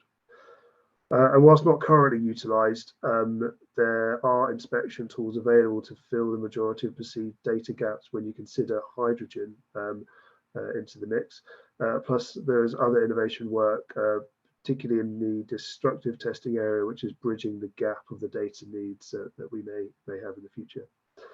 And also, Future Grids, our offline hydrogen testing facility, offers some opportunities for us in the future to develop and also, importantly, validate any new hydrogen-ready inspection tooling that we may consider to use on our active pipeline network.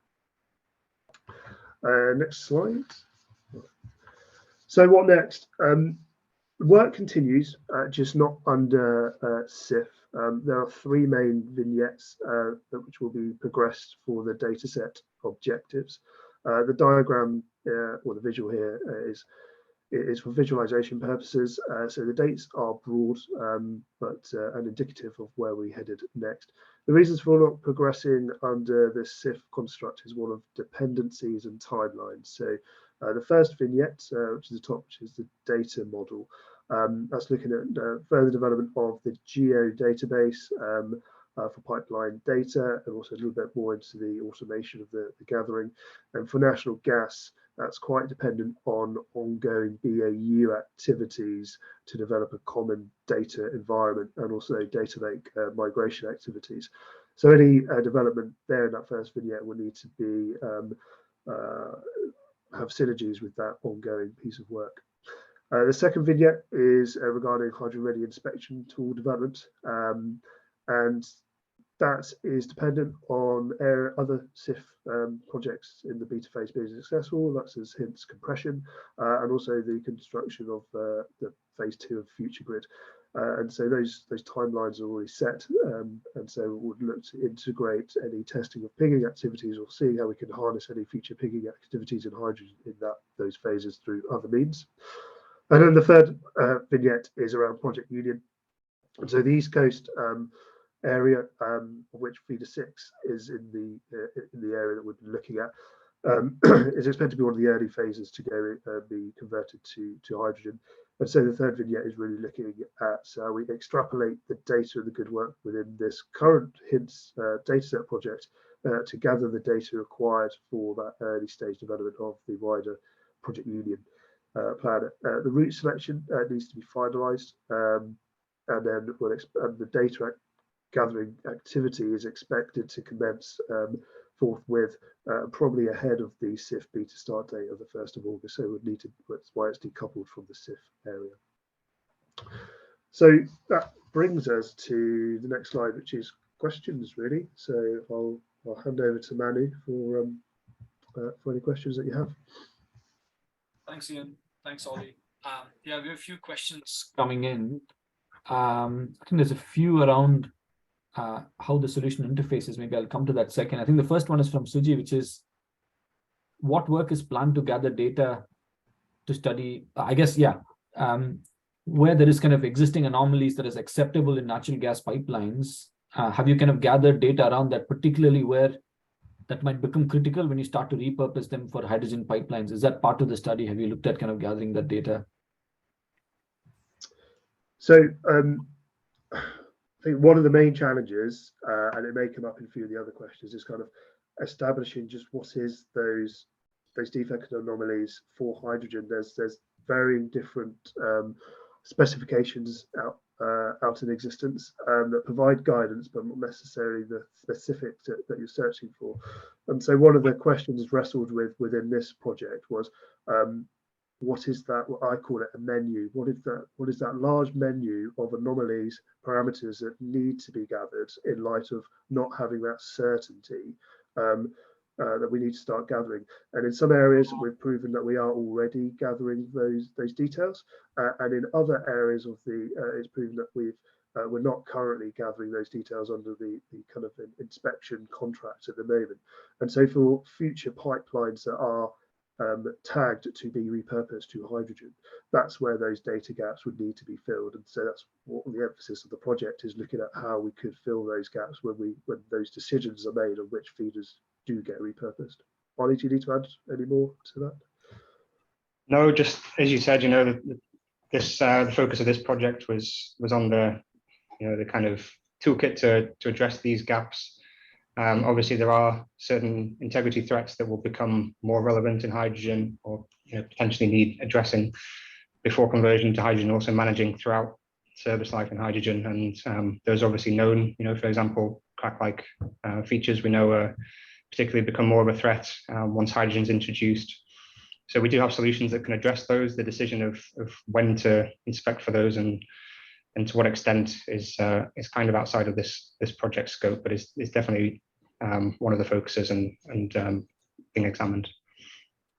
Thanks, Ollie. I think that's a neat follow-on question on that from Suji again. I think this is around exactly that, which is kind of crack failures and kind of growth of that, in terms of, are you aware of kind of what additional data is being collected from the pipeline system to kind of monitor these? And then something that you guys have looked at, which is, do you feel the kind of periodic inspection or the frequency of that inspection at the moment is potentially be able to keep up with the pace of potential failures forecasted if you kind of bring hydrogen into the system?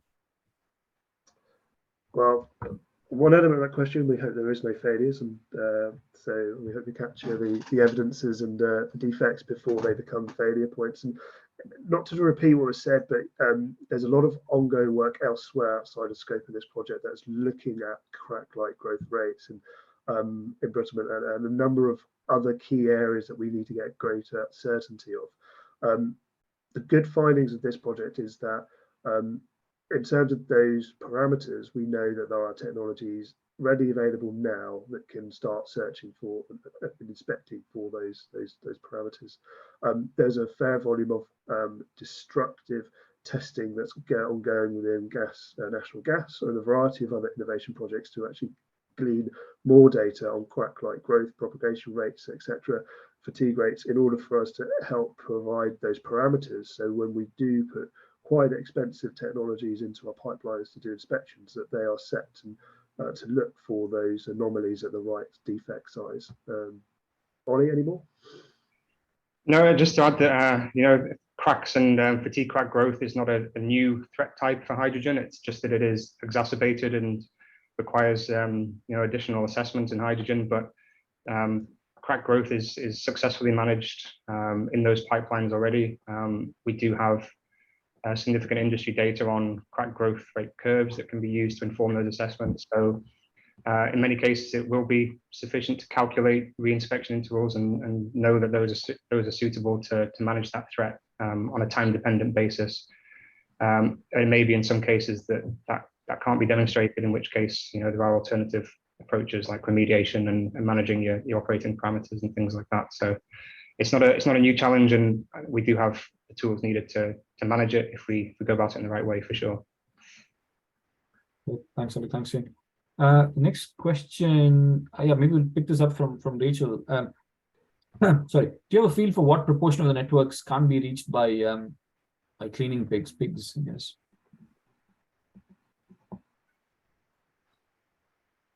Do you want to take that one, Ollie, first? For the NTS, the National Transmission System, it is quite a small proportion. I would guess that it's the order of 1% or maybe less even. For the LTS, the Local Transmission System, it is more significant. I don't know that off the top of my head. Okay. I picked this up from Chris again.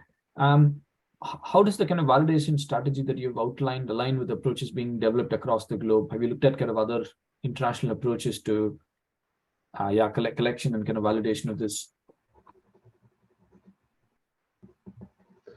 Well, I'd like to think we have, but you never know. There might be some that slip through. So whoever asks that question, if they're aware of anything, let us know so we can make absolutely sure that we've captured that. We are. National Gas is in regular contact with a variety of other TSOs on similar subjects. I mean, not just to validation and data collection across the whole spectrum of the hydrogen pivot, and so that does come up in our research and our exchanges and our stakeholder engagement with a variety of international regional players as well. Thanks, Ian. Yeah, I guess shout out to Chris Barron. If there are particular things that you have in mind, please do get in touch with us and we can put you in touch with Ian and Molly. So maybe we'll start picking up some of the questions around kind of openness of data and who gets shared and who gets value out of this. Maybe the first one, have you thought of how the system can be, I guess, used to open up future network requirements, like signaling what might be required in different parts of the network so that innovators working in this area might be able to understand the needs and provide solutions? Has that been thought of as a potential use case? Actually, not as a full use case, but what I would say, and one of the reasons, and vignette one in kind of next phases of work and the dependency is on National Gas. We're very focused now on a common data environment as BAU activity outside of scope of this project. But essentially what that really looks at also is the having a centralized area of accessing information across a variety of our software systems, and also interoperability with other systems as well. So that's coming in to force over the next year or so for National Gas. And that sort of question around kind of accessibility synergy can provide opportunity for those further use cases that was just specified in that question. But for this particular project, that was not considered. Got it. Thanks, Ian. And maybe linked to that as well, but maybe again, is this something that you've thought of in terms of potentially hydrogen developers wanting to kind of understand which part of the network they may want to situate, particularly if they're thinking of injecting hydrogen into the grid? Are you thinking some of this output might be available to external parties like that to kind of signpost where you might want to develop projects first? Yeah, I mean, it's part of that. To me, if I read that question as kind of more around the project union, so understanding where the project union pipelines will be, and where the first sort of stages of 100% hydrogen flow would be. So yeah, so slightly out of scope of this project, but the project union decision making on feeder selection should be occurring now. That should be moving forward, and those would probably be the areas, if I was in the position of the person answering the question, that I would start to look to kind of find out where best to locate hydrogen enabling and supporting technologies would be to follow what the project union work is doing. For this particular project and the output, this will be public, the final technical reports, etc., will be made publicly available through the ENA portal.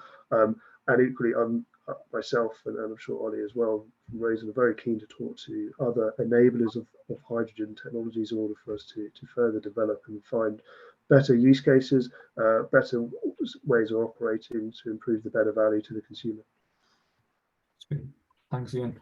Yeah, the next one is in terms of, I guess, the flexibility of your approach. You're innovating in a space where there's a lot going on in terms, you're still kind of learning the repurposing potential, what new techniques can be applied. We're going to hear some of the insights from projects after yourselves.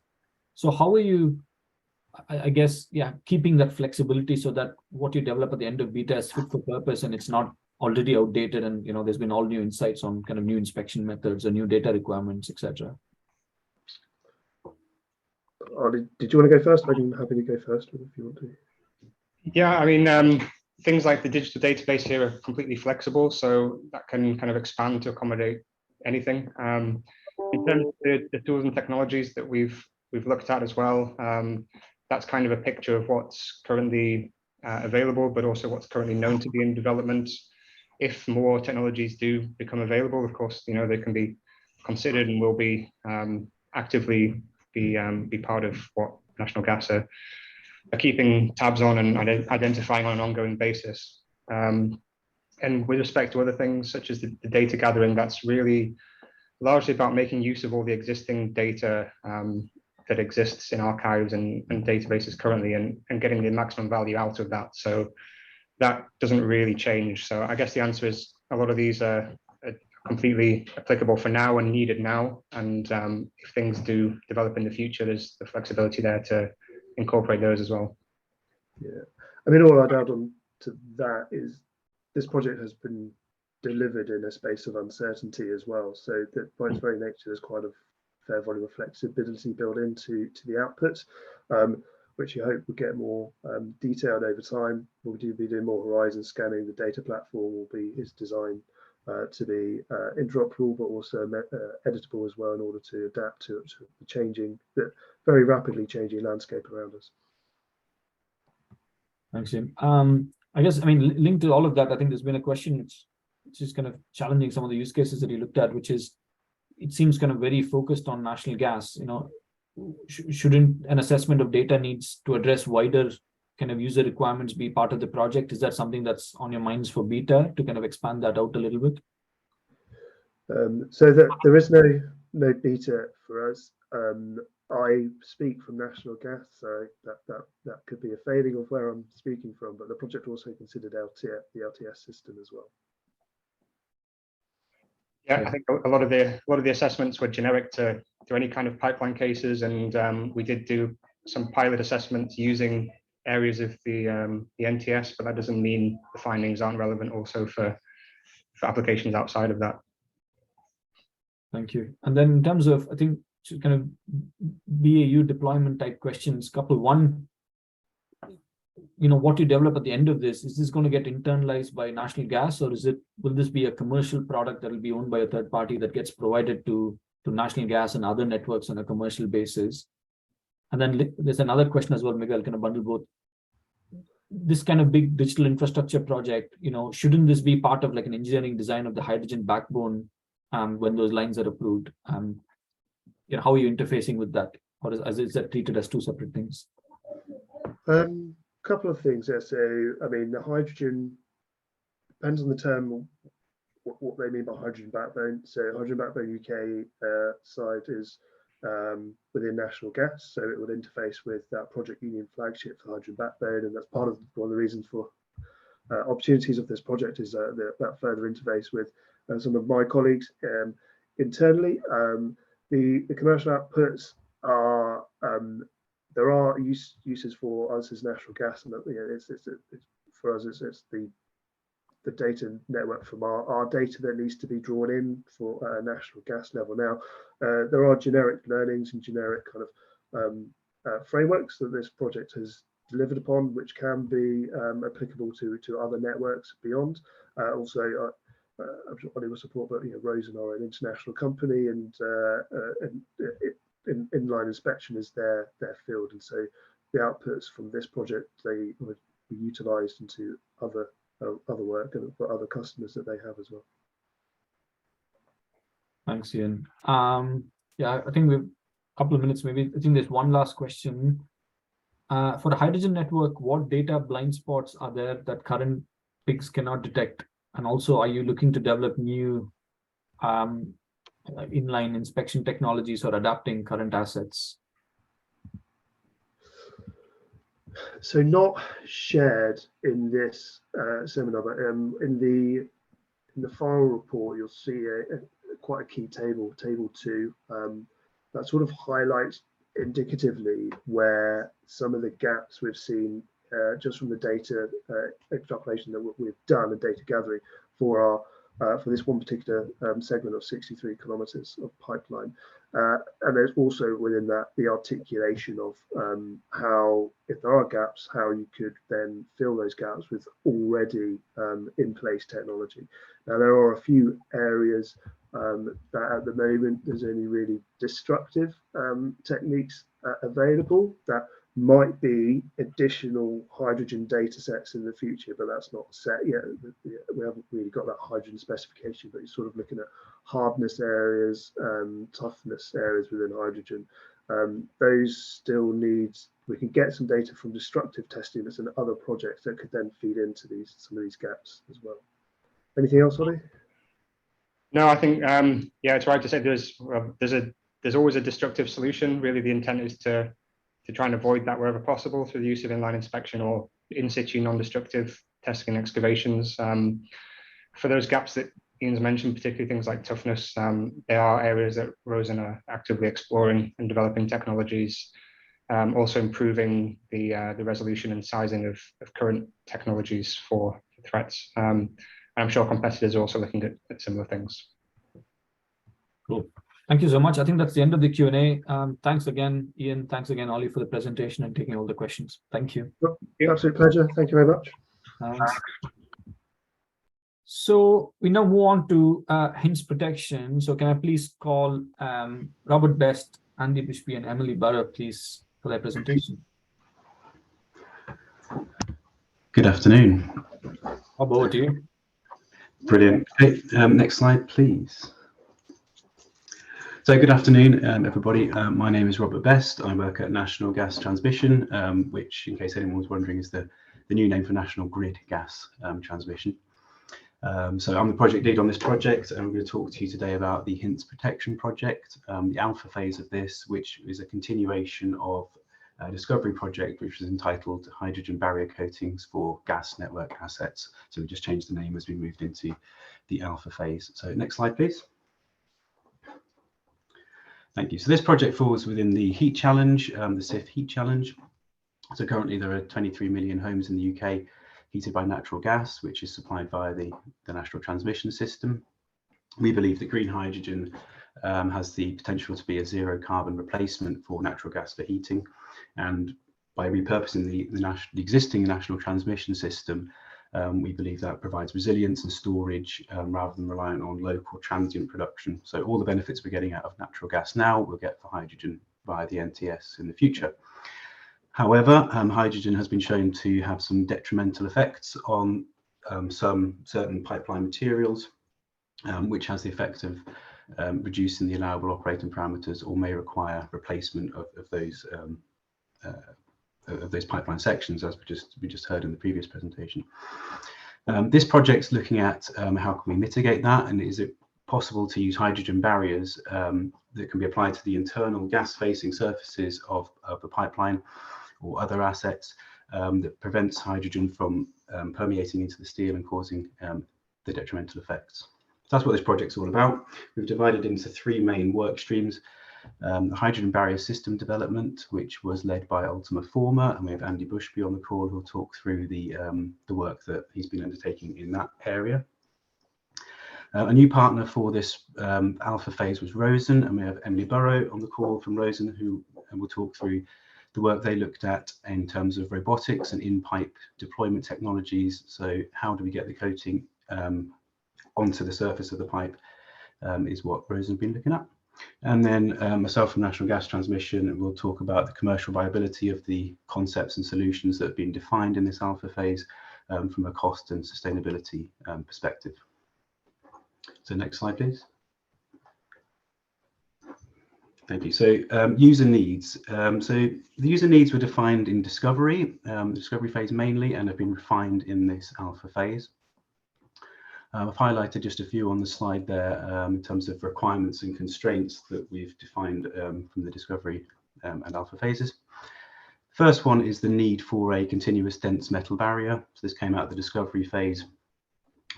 We know that dense metals are going to be probably the best candidate for the coating material. Rather than coat the entire internal surface of the pipe, we've decided to target at-risk areas within the pipe. So again, it fits nicely with the HyNTS pipeline dataset project in terms of identifying areas within a pipeline that may be more at risk.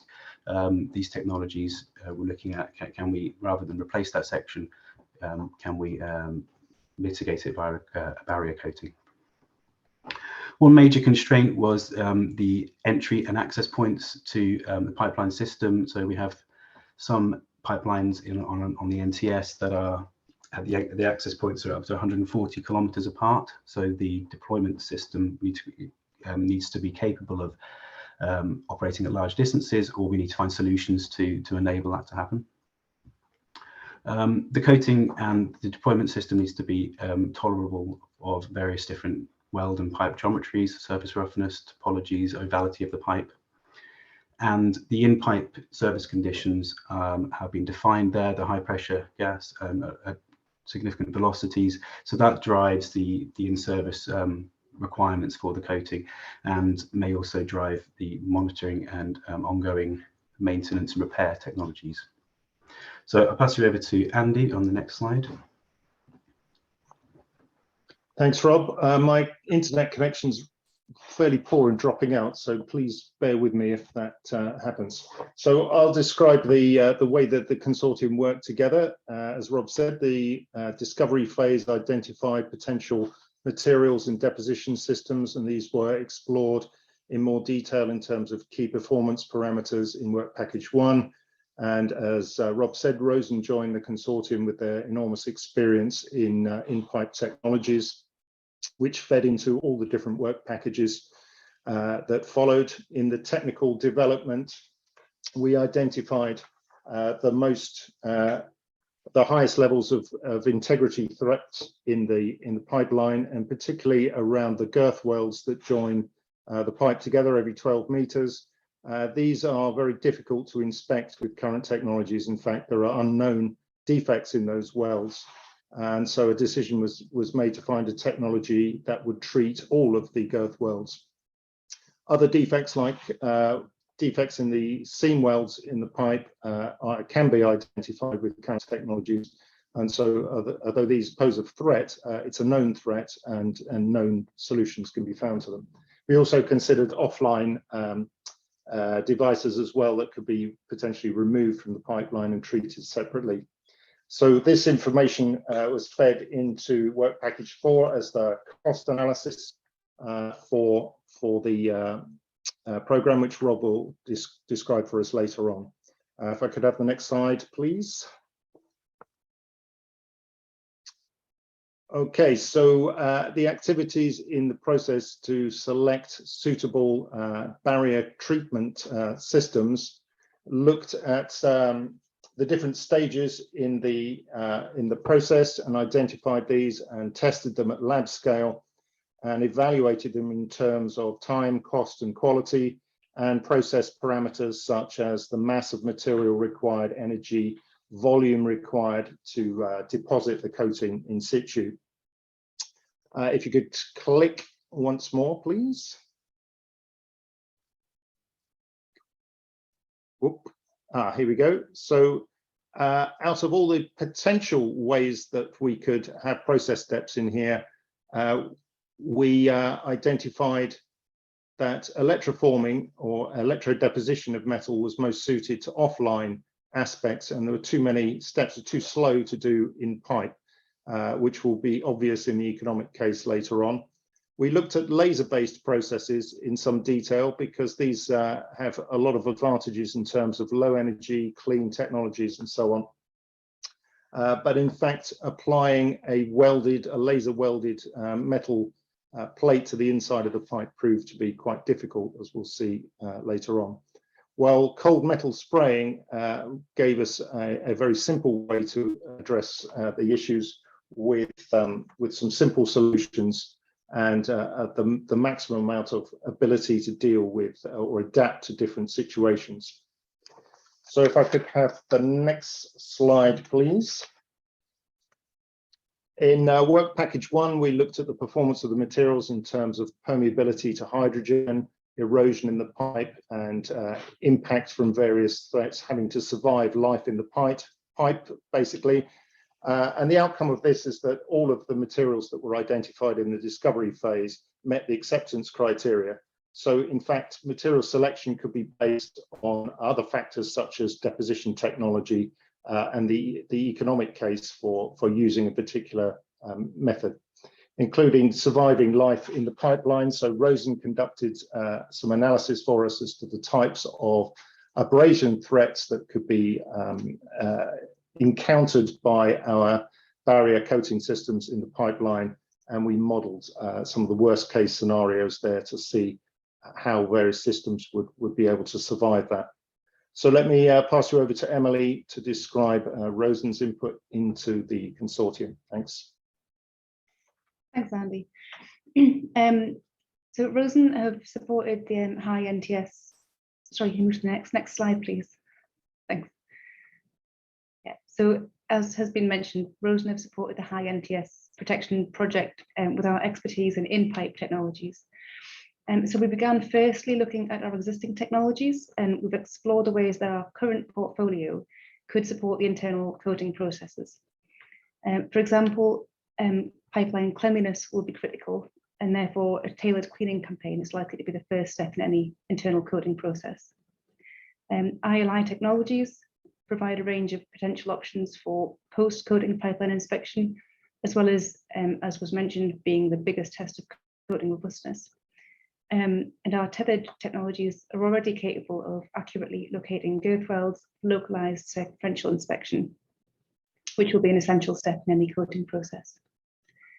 We've then gone on to assess our tethered tools in relation to the coating processes identified by Ultima Forma, and looking at the current tool limitations in terms of available volume, allowable mass, and the maximum power available. This allows boundary conditions to be specified, which will then define the way processes will have to be split between inline modules, the number of modules required, and the maximum distance that the tool can travel, etc. I'll hand back over to Andy for more detail about the coding process. Thanks, Emily. Can we have the next slide, please? So in work package 3, we considered in-pipe and offline assets separately. For the in-pipe assets, 2 processes were tested on real girth welds that were supplied by National Gas, both of which minimize the energy, time, mass of material required, and so on. Of these, cold metal spraying covers rough surfaces, such as the internal surface of the girth welds, extremely well, and detailed electron microscopy cross sections show that the metal's densely packed and well adhered to the steel. So this is a very promising technology. We looked at laser ablation technologies for providing a very fast and simple way of cleaning the surface of the inside of the pipe, and laser welding technologies to weld a preformed metal strip over the girth weld. But this was not recommended in the end because of the difficulty of conforming it to the irregular shape of the inside of the pipe. If we could have the next slide, please. Next slide. Okay, thank you. For offline components, such as this plug valve and filter basket, we recognize that these were examined and successfully treated by electrode deposition, but these need to be treated on a case-by-case basis, depending on the risk level to the asset and the integrity threat that they might pose. So these need a kind of bespoke approach, but the processes that we examined could all be potentially applied in this case. So let me hand back to Rob to unwrap the economic case. Thanks. Thanks, and next slide again. So yeah, if you just click through, there's lots of detail on this slide, but the key kind of takeaway from here is that there are two main aspects of the barrier deployment, the hydrogen barrier deployment, that have driven the cost, and we'll talk about the sustainability on the next slide, that have driven both the cost and sustainability impacts. The first one is that the system as defined, the concepts as defined, require that the pipe is degassed prior to barrier deployment. And the other current limitation is that the power needed to deliver the coatings requires a tethered system to the robotic system, which currently has a limitation of around about 2 kilometers. So that basically drives the need to access the pipeline every 4 kilometers or so, which has driven the big cost there. So the big slices of those pies are related to accessing the pipeline, creating access roads, digging down, degassing the pipe, and then regassing afterwards. So the actual in-pipe activities, the surface prep and the barrier deployment, are a very small proportion of that cost. However, as you can see from the bar chart in the corner there, we compared the cost of the repurposing versus a new line pipe installation, and you can see there's a huge cost benefit to this, even with the requirement to dig down every 4 kilometers or so, so 18 times more expensive to lay a new pipe. Next animation, please.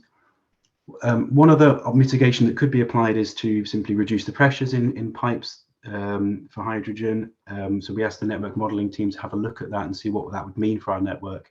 And effectively, it means that we wouldn't be able to meet our existing obligations if we followed the option A in the ASME code, and would lead to very low pressures in the south and London, and then the compression would be unable to compensate. So effectively, we would need to put additional measures in place in order to operate the network as we currently do. Next slide, please. Thank you. So sustainability is the same kind of story as the cost analysis, really. Accessing the pipeline, so digging down every 4 kilometers, is the biggest contributor to the carbon dioxide equivalent emissions. So they're the kind of shaded bars on that.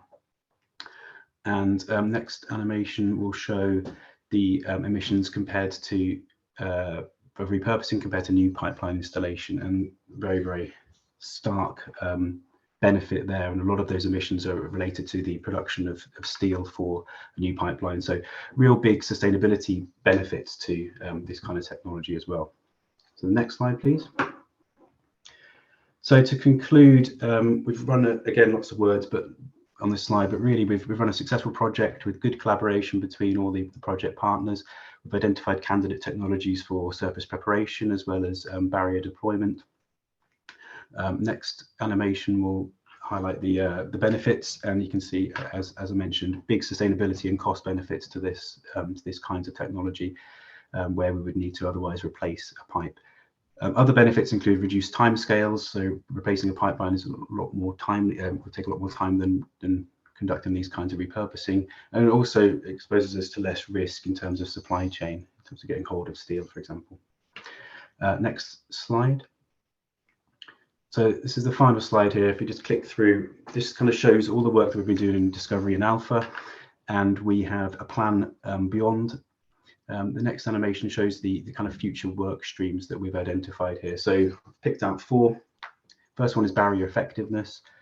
We've demonstrated, and Andy showed some good work that shows that we're confident that the candidate materials will work as barriers, but now we need to design test protocols and design criteria in order to enable the robust lifetime extension of these kind of materials. So that's the first work stream.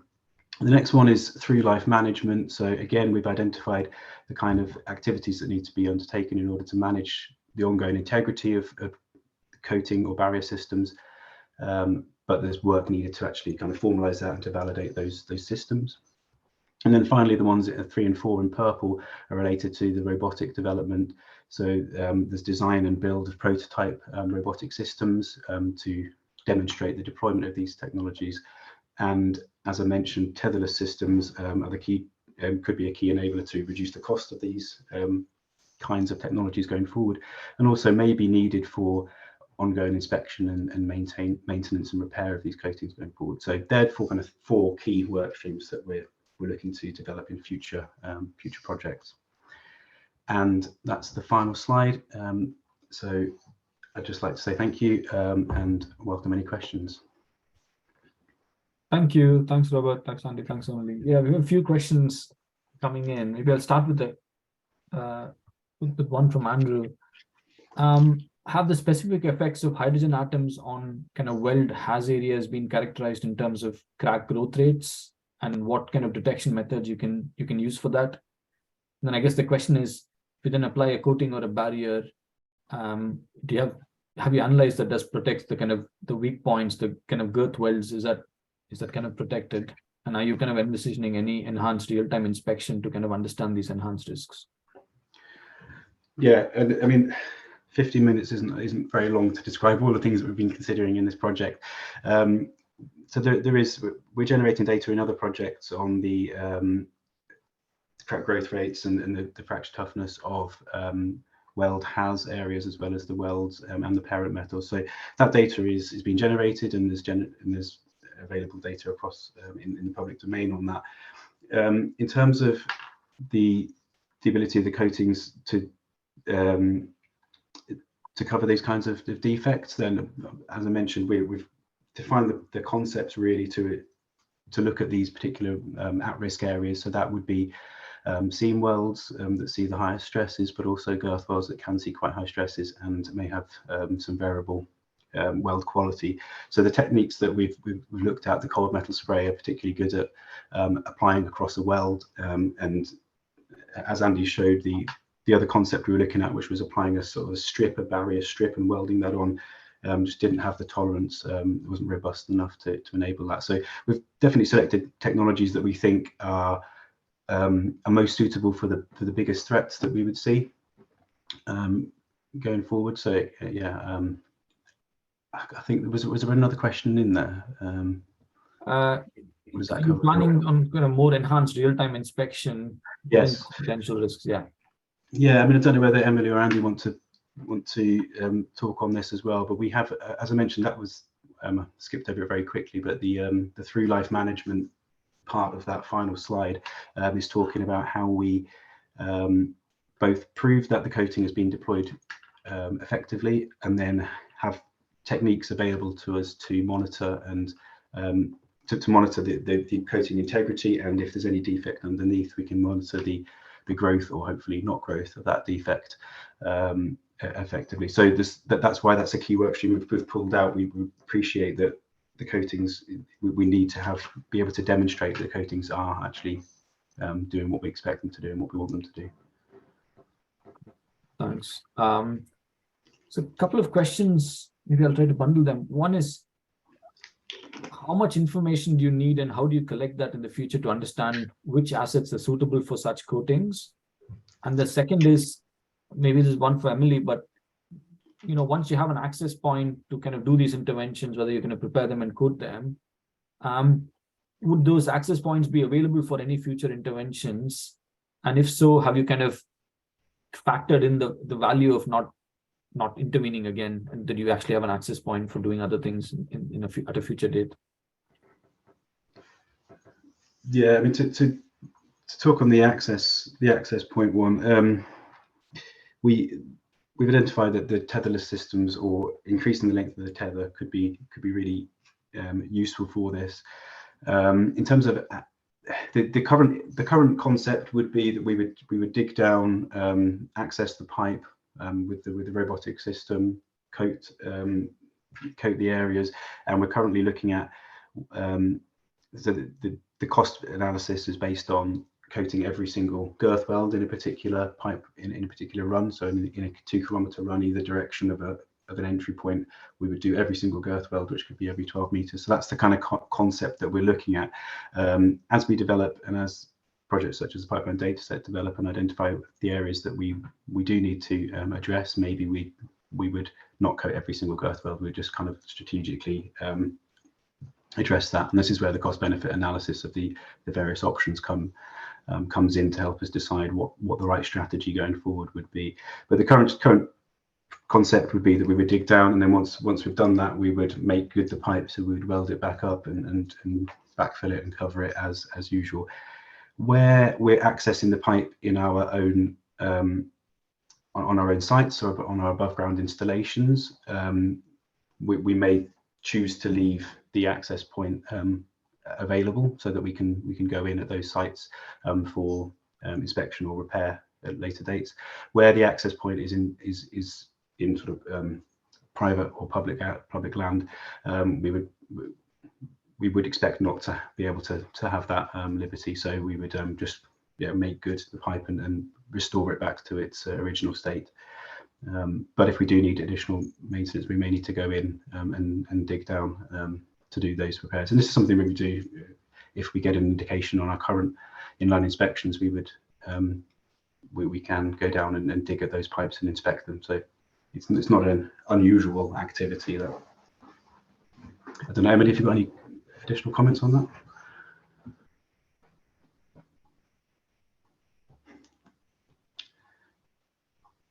No. Maybe just linked to that, Robert, is that the kind of information that is needed, is it part of the plan that you can potentially link up with like the project that presented before, which is the kind of HyNTS, pipeline data set that's seeking to kind of digitalize, what information you're collecting and kind of novel inspection methods? Does that kind of tie into that, kind of gives you, the kind of information that you need to then figure out where you can potentially apply these coatings? Is that how those two projects link up? Very, very much so. In our project, we were kind of focused on the developing the technology. Is it actually possible to do this? It sounds like it's theoretically possible. Practically, it's very tricky, but we think it can be done. There's obviously lots of work still to develop that, but we think it is possible. But then from the cost and the current concepts are based on what is possible. So could we apply it to every single girth weld and maybe some seam welds as well, and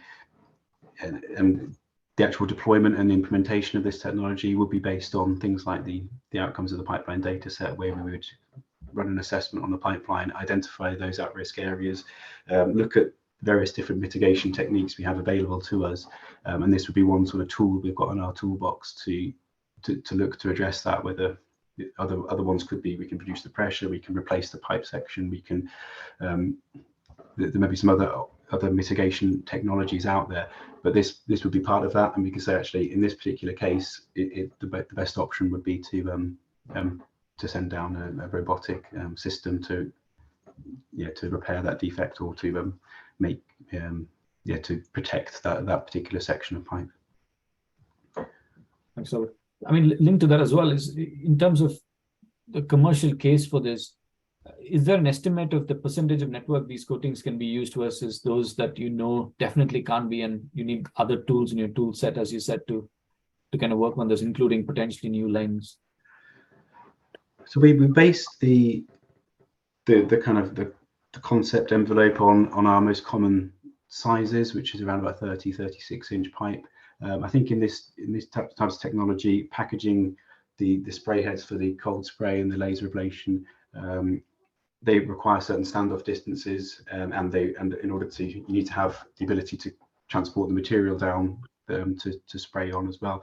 So really, the bigger the pipe, the better in that sense. It gives us more opportunity to do that. So I think there could be some limitations on very small diameter pipes, and the ability of getting these kinds of technologies down there.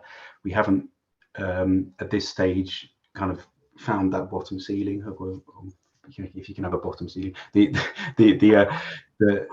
kind of minimum diameter that we can work on, but we're confident that we could, in the vast majority of the pipes we have on our network, these technologies would be suitable. When it comes to distribution networks and very smaller diameter pipeline, some of them may be suitable, others, yeah, we might need other options to repurpose. Yeah, thank you. The other one is the time element. I don't know if this is in the slides, but do you have an estimate of how much time it might take to kind of inspect, prepare, quote, and kind of recommission a section of the network, just to give a sense of, yeah, the timescales involved in kind of doing this? Andy, I don't know whether you've got any comments on that. I do have somewhere the assumptions. We made some assumptions on the number of girth wells we could. Okay. I think Emily's come off mute. Emily, go on. We did look at pulling together a high-level estimate based on the stage of the development of the technology so far, and we estimated if the cleaning and coating processes have to be carried out by the robotic tethered crawler, which we expect they would, we estimated approximately 250 hours for every 4 kilometre stretch. So that would be per access point based on 2 kilometres in each direction. Good. So just, yeah. And that's based on current technologies. There may be opportunities to reduce that down as we develop. Got it. Thank you. And then I think those are all the kind of written questions that have come in. And there's one on domestic heating, but I think you're agnostic to the use case. I'm going to skip that particular question. In terms of, I guess I'm quite interested. Maybe that's good to have this as the last question. In terms of this going into BAU, Robert, like, what does it look like? What do you need to prove in beta, and what kind of evidence are you looking to generate for you to then, get this included into your toolkit for repurposing? So my final slide kind of picked out the key work streams. I think we need to do all of the bits on that in the red section on that slide that I showed. But I think the next step really would be proving out the effectiveness of coatings or barrier layers for hydrogen, and making sure that we completely understand the use case and we can demonstrate to ourselves and to any authorities that require it, to say that these kind of technologies are suitable for a lifetime extension, or are enablers for higher pressure operations in pipelines. So that's kind of the key next steps. The other ones, as I mentioned, were the development of the robotic systems.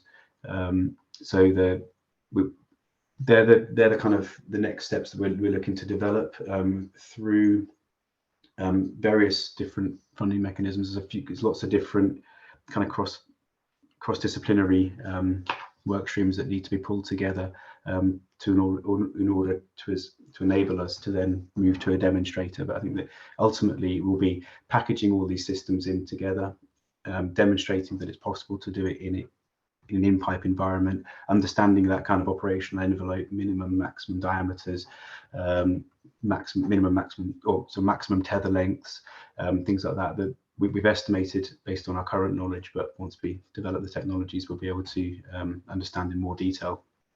So I think they're the kind of next steps before we're ready to deploy this going forward. There's potentially big benefits, but there's a lot of technical questions that need to be finalized before we can deploy it. Yeah, no, that's clear. I think that's the end of the Q&A. Thank you so much. Thanks, Robert. Thanks, Andy. Thanks, Emily, for the presentation and taking the questions. Thank you. Cool. No problem. Thank you. Thanks. If we can move on to the final presentation of the day, it's velocity design with hydrogen. And can I invite Benjamin Smith, please, to pick up the presentation? Benjamin, over to you. Hi. Okay. Good afternoon, and thank you for joining this show and tell session for the SIF Alpha Phase project, Velocity Design for Hydrogen. I'm Ben Smith. I'm a principal hydrogen consultant for DNV and the project manager for this project.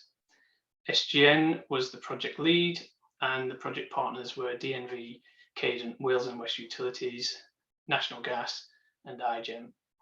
And this show and tell webinar will provide an overview of the problem that we're aiming to solve, a retrospective review of the alpha phase, and I look forward to the next steps.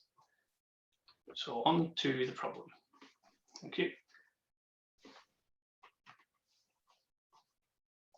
So starting with replacing natural gas with hydrogen, that does have the potential to decarbonize heat, so that's a clear benefit. However, due to the volumetric energy density of hydrogen, to deliver the same energy, the flow rate for hydrogen would need to increase by a little over a factor of 3, which means that either the energy density would need to be increased by increasing the pressure, which is regarded as not feasible for a wider rollout, or to increase the velocity, which we're investigating in this project. I've listed some of the highlights from the recent Discovery Phase project report that looked at the effect of increased hydrogen velocity. So firstly, any particles of various sizes, geometries and weights that are within the pipelines will be picked up and moved around differently in a flowing hydrogen gas than it would for natural gas. A literature review identified that there could be potential for hydrogen embrittlement to result in increased erosion on the internal surfaces of the pipeline fittings. The results of the initial noise and vibration modelling were showing as being quite different for hydrogen when compared to natural gas. Hydrocarbon models for erosion and vibration were identified and reviewed, however, they haven't been validated for hydrogen. And the UK gas industry has velocity limits for natural gas pipelines, and those are 20 metres per second, with 40 metres per second for dry filtered natural gas and 15 metres per second for service pipes. And hydrogen velocities that are of the order of 3 times higher than natural gas would exceed the allowable natural gas velocity limits in many parts of the network. And finally, the discovery phase determined that the cost impact of reinforcement required to reduce the hydrogen velocities needs to be better understood. Next slide, please.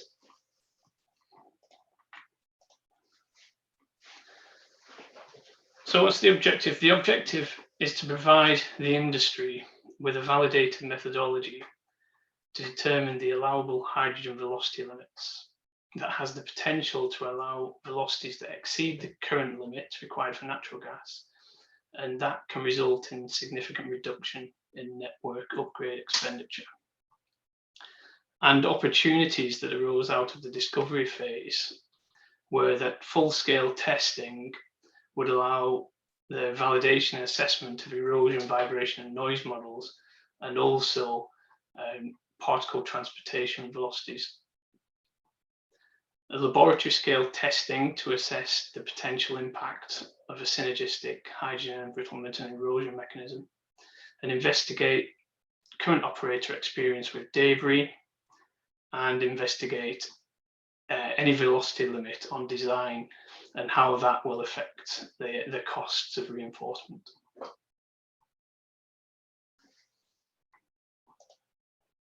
So this is a high-level overview of the structure of the SIF alpha phase. The opportunities outlined on the previous slide have driven the strategy going forward, and the alpha phase duration was 6 months, spanning from August 2022 to January 23. And in order to build on the findings of the discovery phase and move towards the goal of undertaking full-scale testing in the beta phase, the alpha phase was split into 5 work packages, which are covered on the following slides. I'm going to provide a high-level overview on the following slides of some of the approaches used and key findings for the 5 work packages.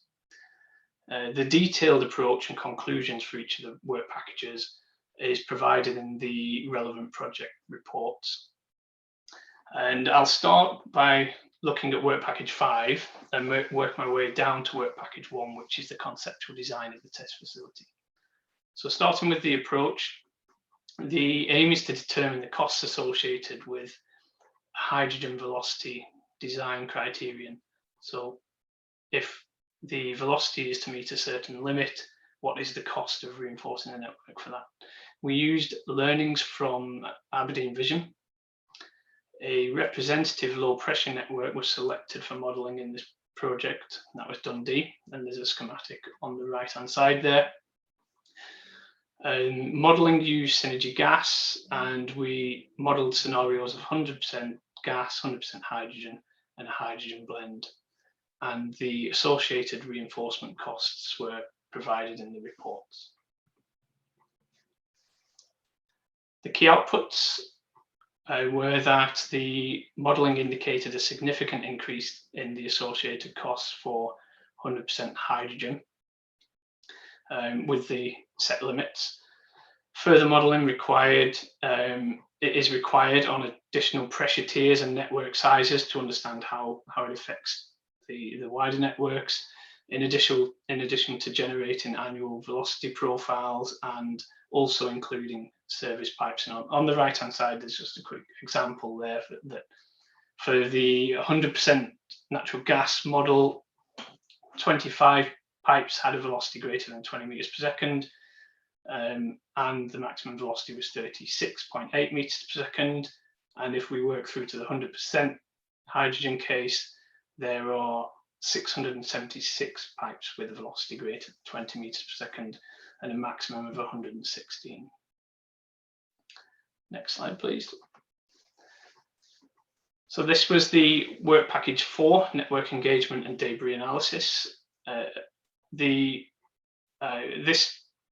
work package involved having monthly meetings and bi-weekly project meetings, and a significant part of this was within the collaboration of project partners and beyond.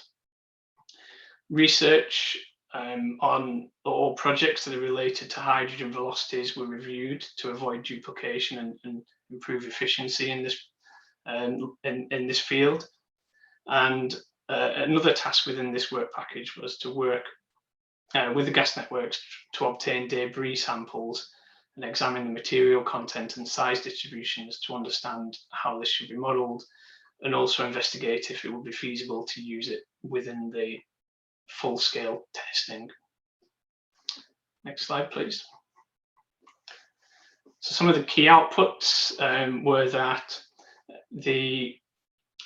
through collaboration, we've agreed a plan through to a potential beta phase. So we've got industry buy-in. This was important because we needed to avoid getting to a stage where undertaking tests and potentially validating erosion and vibration models for hydrogen were achieved, but where the operators aren't on board with the approach, so we're moving forward in the right direction. The debris assessment showed that the debris doesn't have consistent properties. The size of the materials can vary significantly. Sometimes the content can be dusty or scaly, and other samples can be oily or waxy. And this assessment allowed it to be concluded that using actual debris from the networks within a full-scale facility isn't feasible. However, it is feasible that for the particle transport tests, we could use some real debris from the tests, just not for the erosion tests. Next slide, please. So work package 3 was had the task of undertaking laboratory tests within the alpha phase. So erosion testing was performed as per DNV recommended practice 0501, and the main test was to compare erosion in reference steel samples versus steel samples that had been electrochemically pre-charged with hydrogen. And at the bottom left there's a schematic and the equation from DNV RP 0501. And on the right is a schematic of the laboratory test rig in Norway that we use. So just a quick overview is that air comes in from the left-hand side, and there's a pressure regulator, rotameter and control valve. There's a sand feed unit at the top with a mixer where we can control the velocities and direct the sand at a sample at the bottom where we can control the velocity and angle, and we're able to measure metal loss at various velocities, and also comparing the hydrogen charge sample versus steel. So the key outputs, the main output was to deliver a report that contained the methodology, results and analysis. And the most interesting conclusion from the testing was that the early results didn't indicate a clear synergistic hydrogen embrittlement and erosion mechanism. And the chart on the right shows the comparison of the two samples there. And the aim is that the proposed full-scale tests would supplement these findings. So work package 2A is looking at erosion and particle transportation. The project report contain many modelling scenarios, and on this slide I've got a couple that we can talk through, but they're by no means the conclusion of the report. There are many more models. The chart at the top right there shows how the change in particle transport mode varies as velocities are increased. So if you can see it well enough, for example, if you start at the left-hand side of the chart on the vertical axis and say at the 0.0001 meters, which is 0.1 of a millimeter, as we move towards the right of the chart, away from 0 meters per second velocity, the particles of this size aren't moving. But as we reach the first curve, the blue curve, at approximately 3 meters per second, this is the velocity at which particles will begin to roll along the bottom of the pipeline. Then if we keep moving to the right and increase the velocity, when we cross the green curve at 6.5 meters per second, at this point, particles of this size will become fluid-borne in methane. And the chart shows the velocities for hydrogen, which for initiating rolling and initiating fluid-borne transport, they're approximately 3 times higher for hydrogen than they are for natural gas. A quick look at the chart at the bottom there. In the 40-bar scenario, the predicted erosion in hydrogen is slightly higher over the 100% for the 100% hydrogen over 100% natural gas. Although for all blends, erosion does increase as the velocity increases. Although it should be noted, for example, that at 2 bar, erosion in hydrogen is predicted to be lower than natural gas for velocities lower than 70 meters per second. So there is a complex relationship between pressure, velocity, and the density of the gas. And some of the key outputs for this were that a beta test plan has been developed for erosion and particle transportation that covers the hydrogen blends, the various types of steel and PE fittings in the network, and the pressure ranges that the networks operate in. So work package 2, the approach here was to undertake vibration and noise modelling and develop an outline beta phase test plan. And the key outputs were that an understanding is gained from modelling in relation to likely vibration and noise behaviour in hydrogen, and that the beta phase outline test plan has been developed for flow-induced vibration and noise, flow-induced pulsation, thermal well and flow protrusions, and regulator noise and high-frequency acoustic excitation.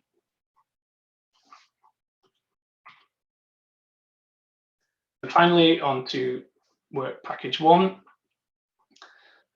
So work package 1, the approach is that 3 concepts were explored and they're detailed in the reports. Option 1 is a closed loop continuous high capacity compressor system where the hydrogen or gas blends would be contained within a loop and flow around. Option 2 was a closed loop with a low pressure storage, which could utilize a lower capacity compressor that would allow compression overnight.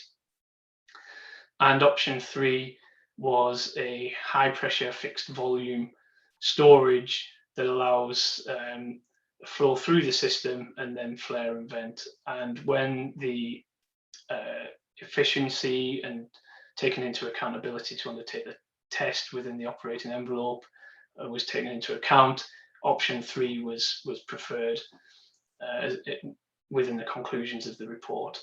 And the tests that are planned are erosion, particle transportation, vibration, and noise, which covers all of the gas network's pressure tiers.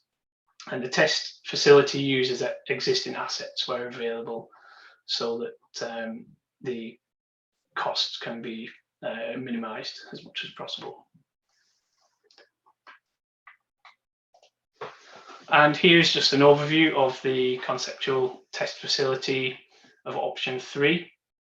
So at the top right, we've got a multi-gas storage array, which feeds at high pressure through to the left through a pressure reduction unit down to 40 bar from 130. And there's a section which can be installed to facilitate noise and vibration testing downstream of that.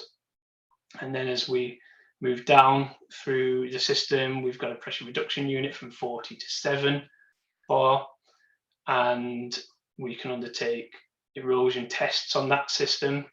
There's a grit injection point, and then there's a further pressure reduction from 7 to 1 bar, and again further to the millibar range within that section there, where we can undertake erosion testing, and also we'll do some particle transport testing where we install a polycarbonate pipe and high-speed cameras and view how the particles are transported through the pipeline.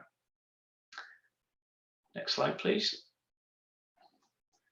Okay, so the assessment of potential benefits, or the cost benefit modelling, indicates that there are financial benefits for potentially increasing the velocity limits within the network. Engagement with the gas network operators and HyGEM has enabled industry buy-in. The synergistic hydrogen embrittlement and erosion mechanism wasn't shown to be significant in the early lab testing. Velocities in hydrogen would need to be higher than the natural gas velocity to transport the same particles that came out of the particle transport work.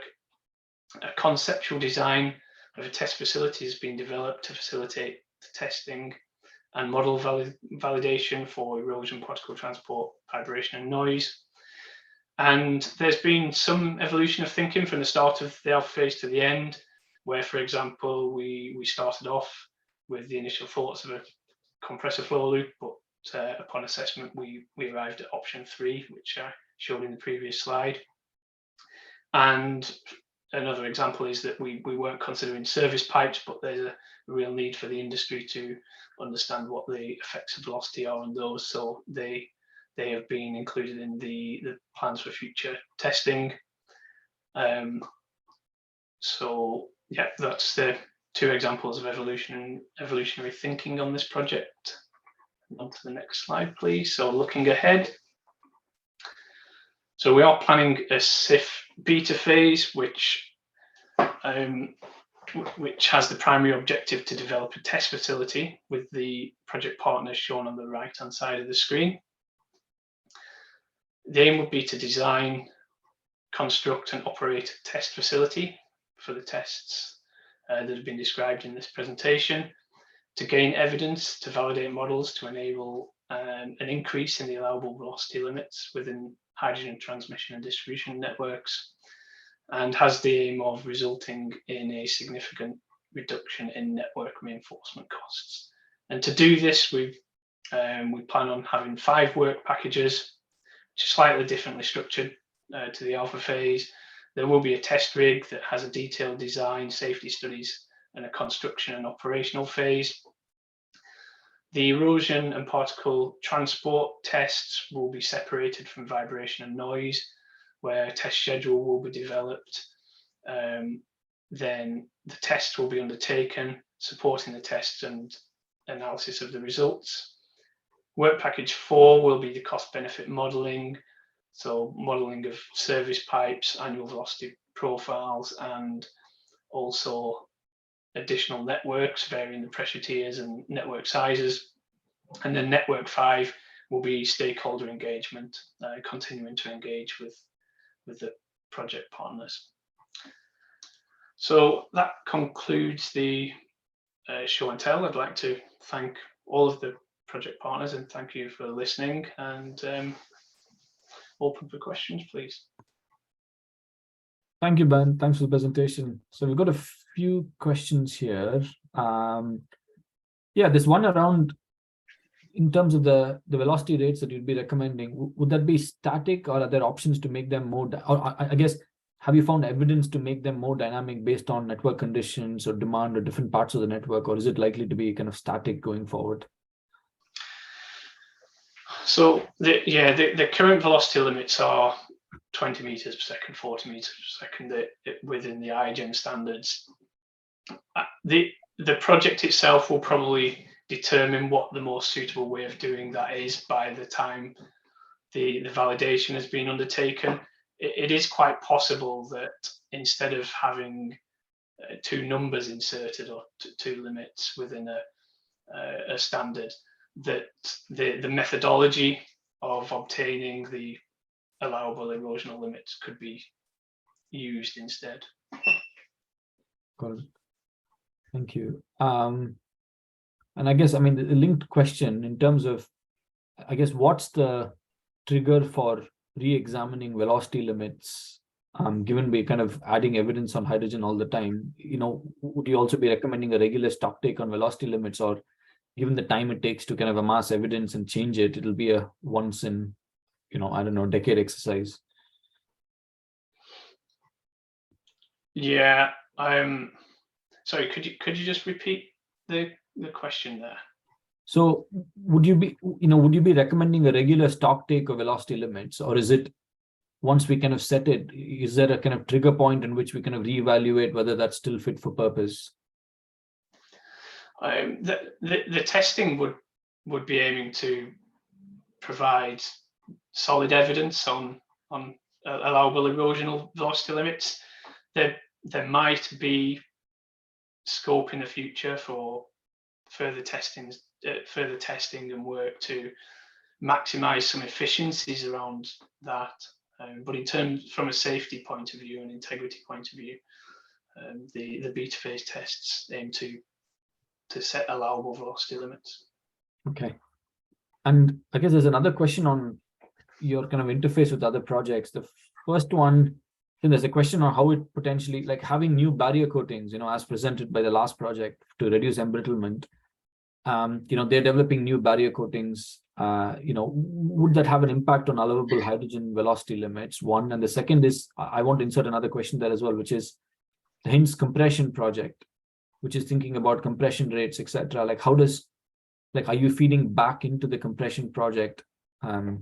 Yeah.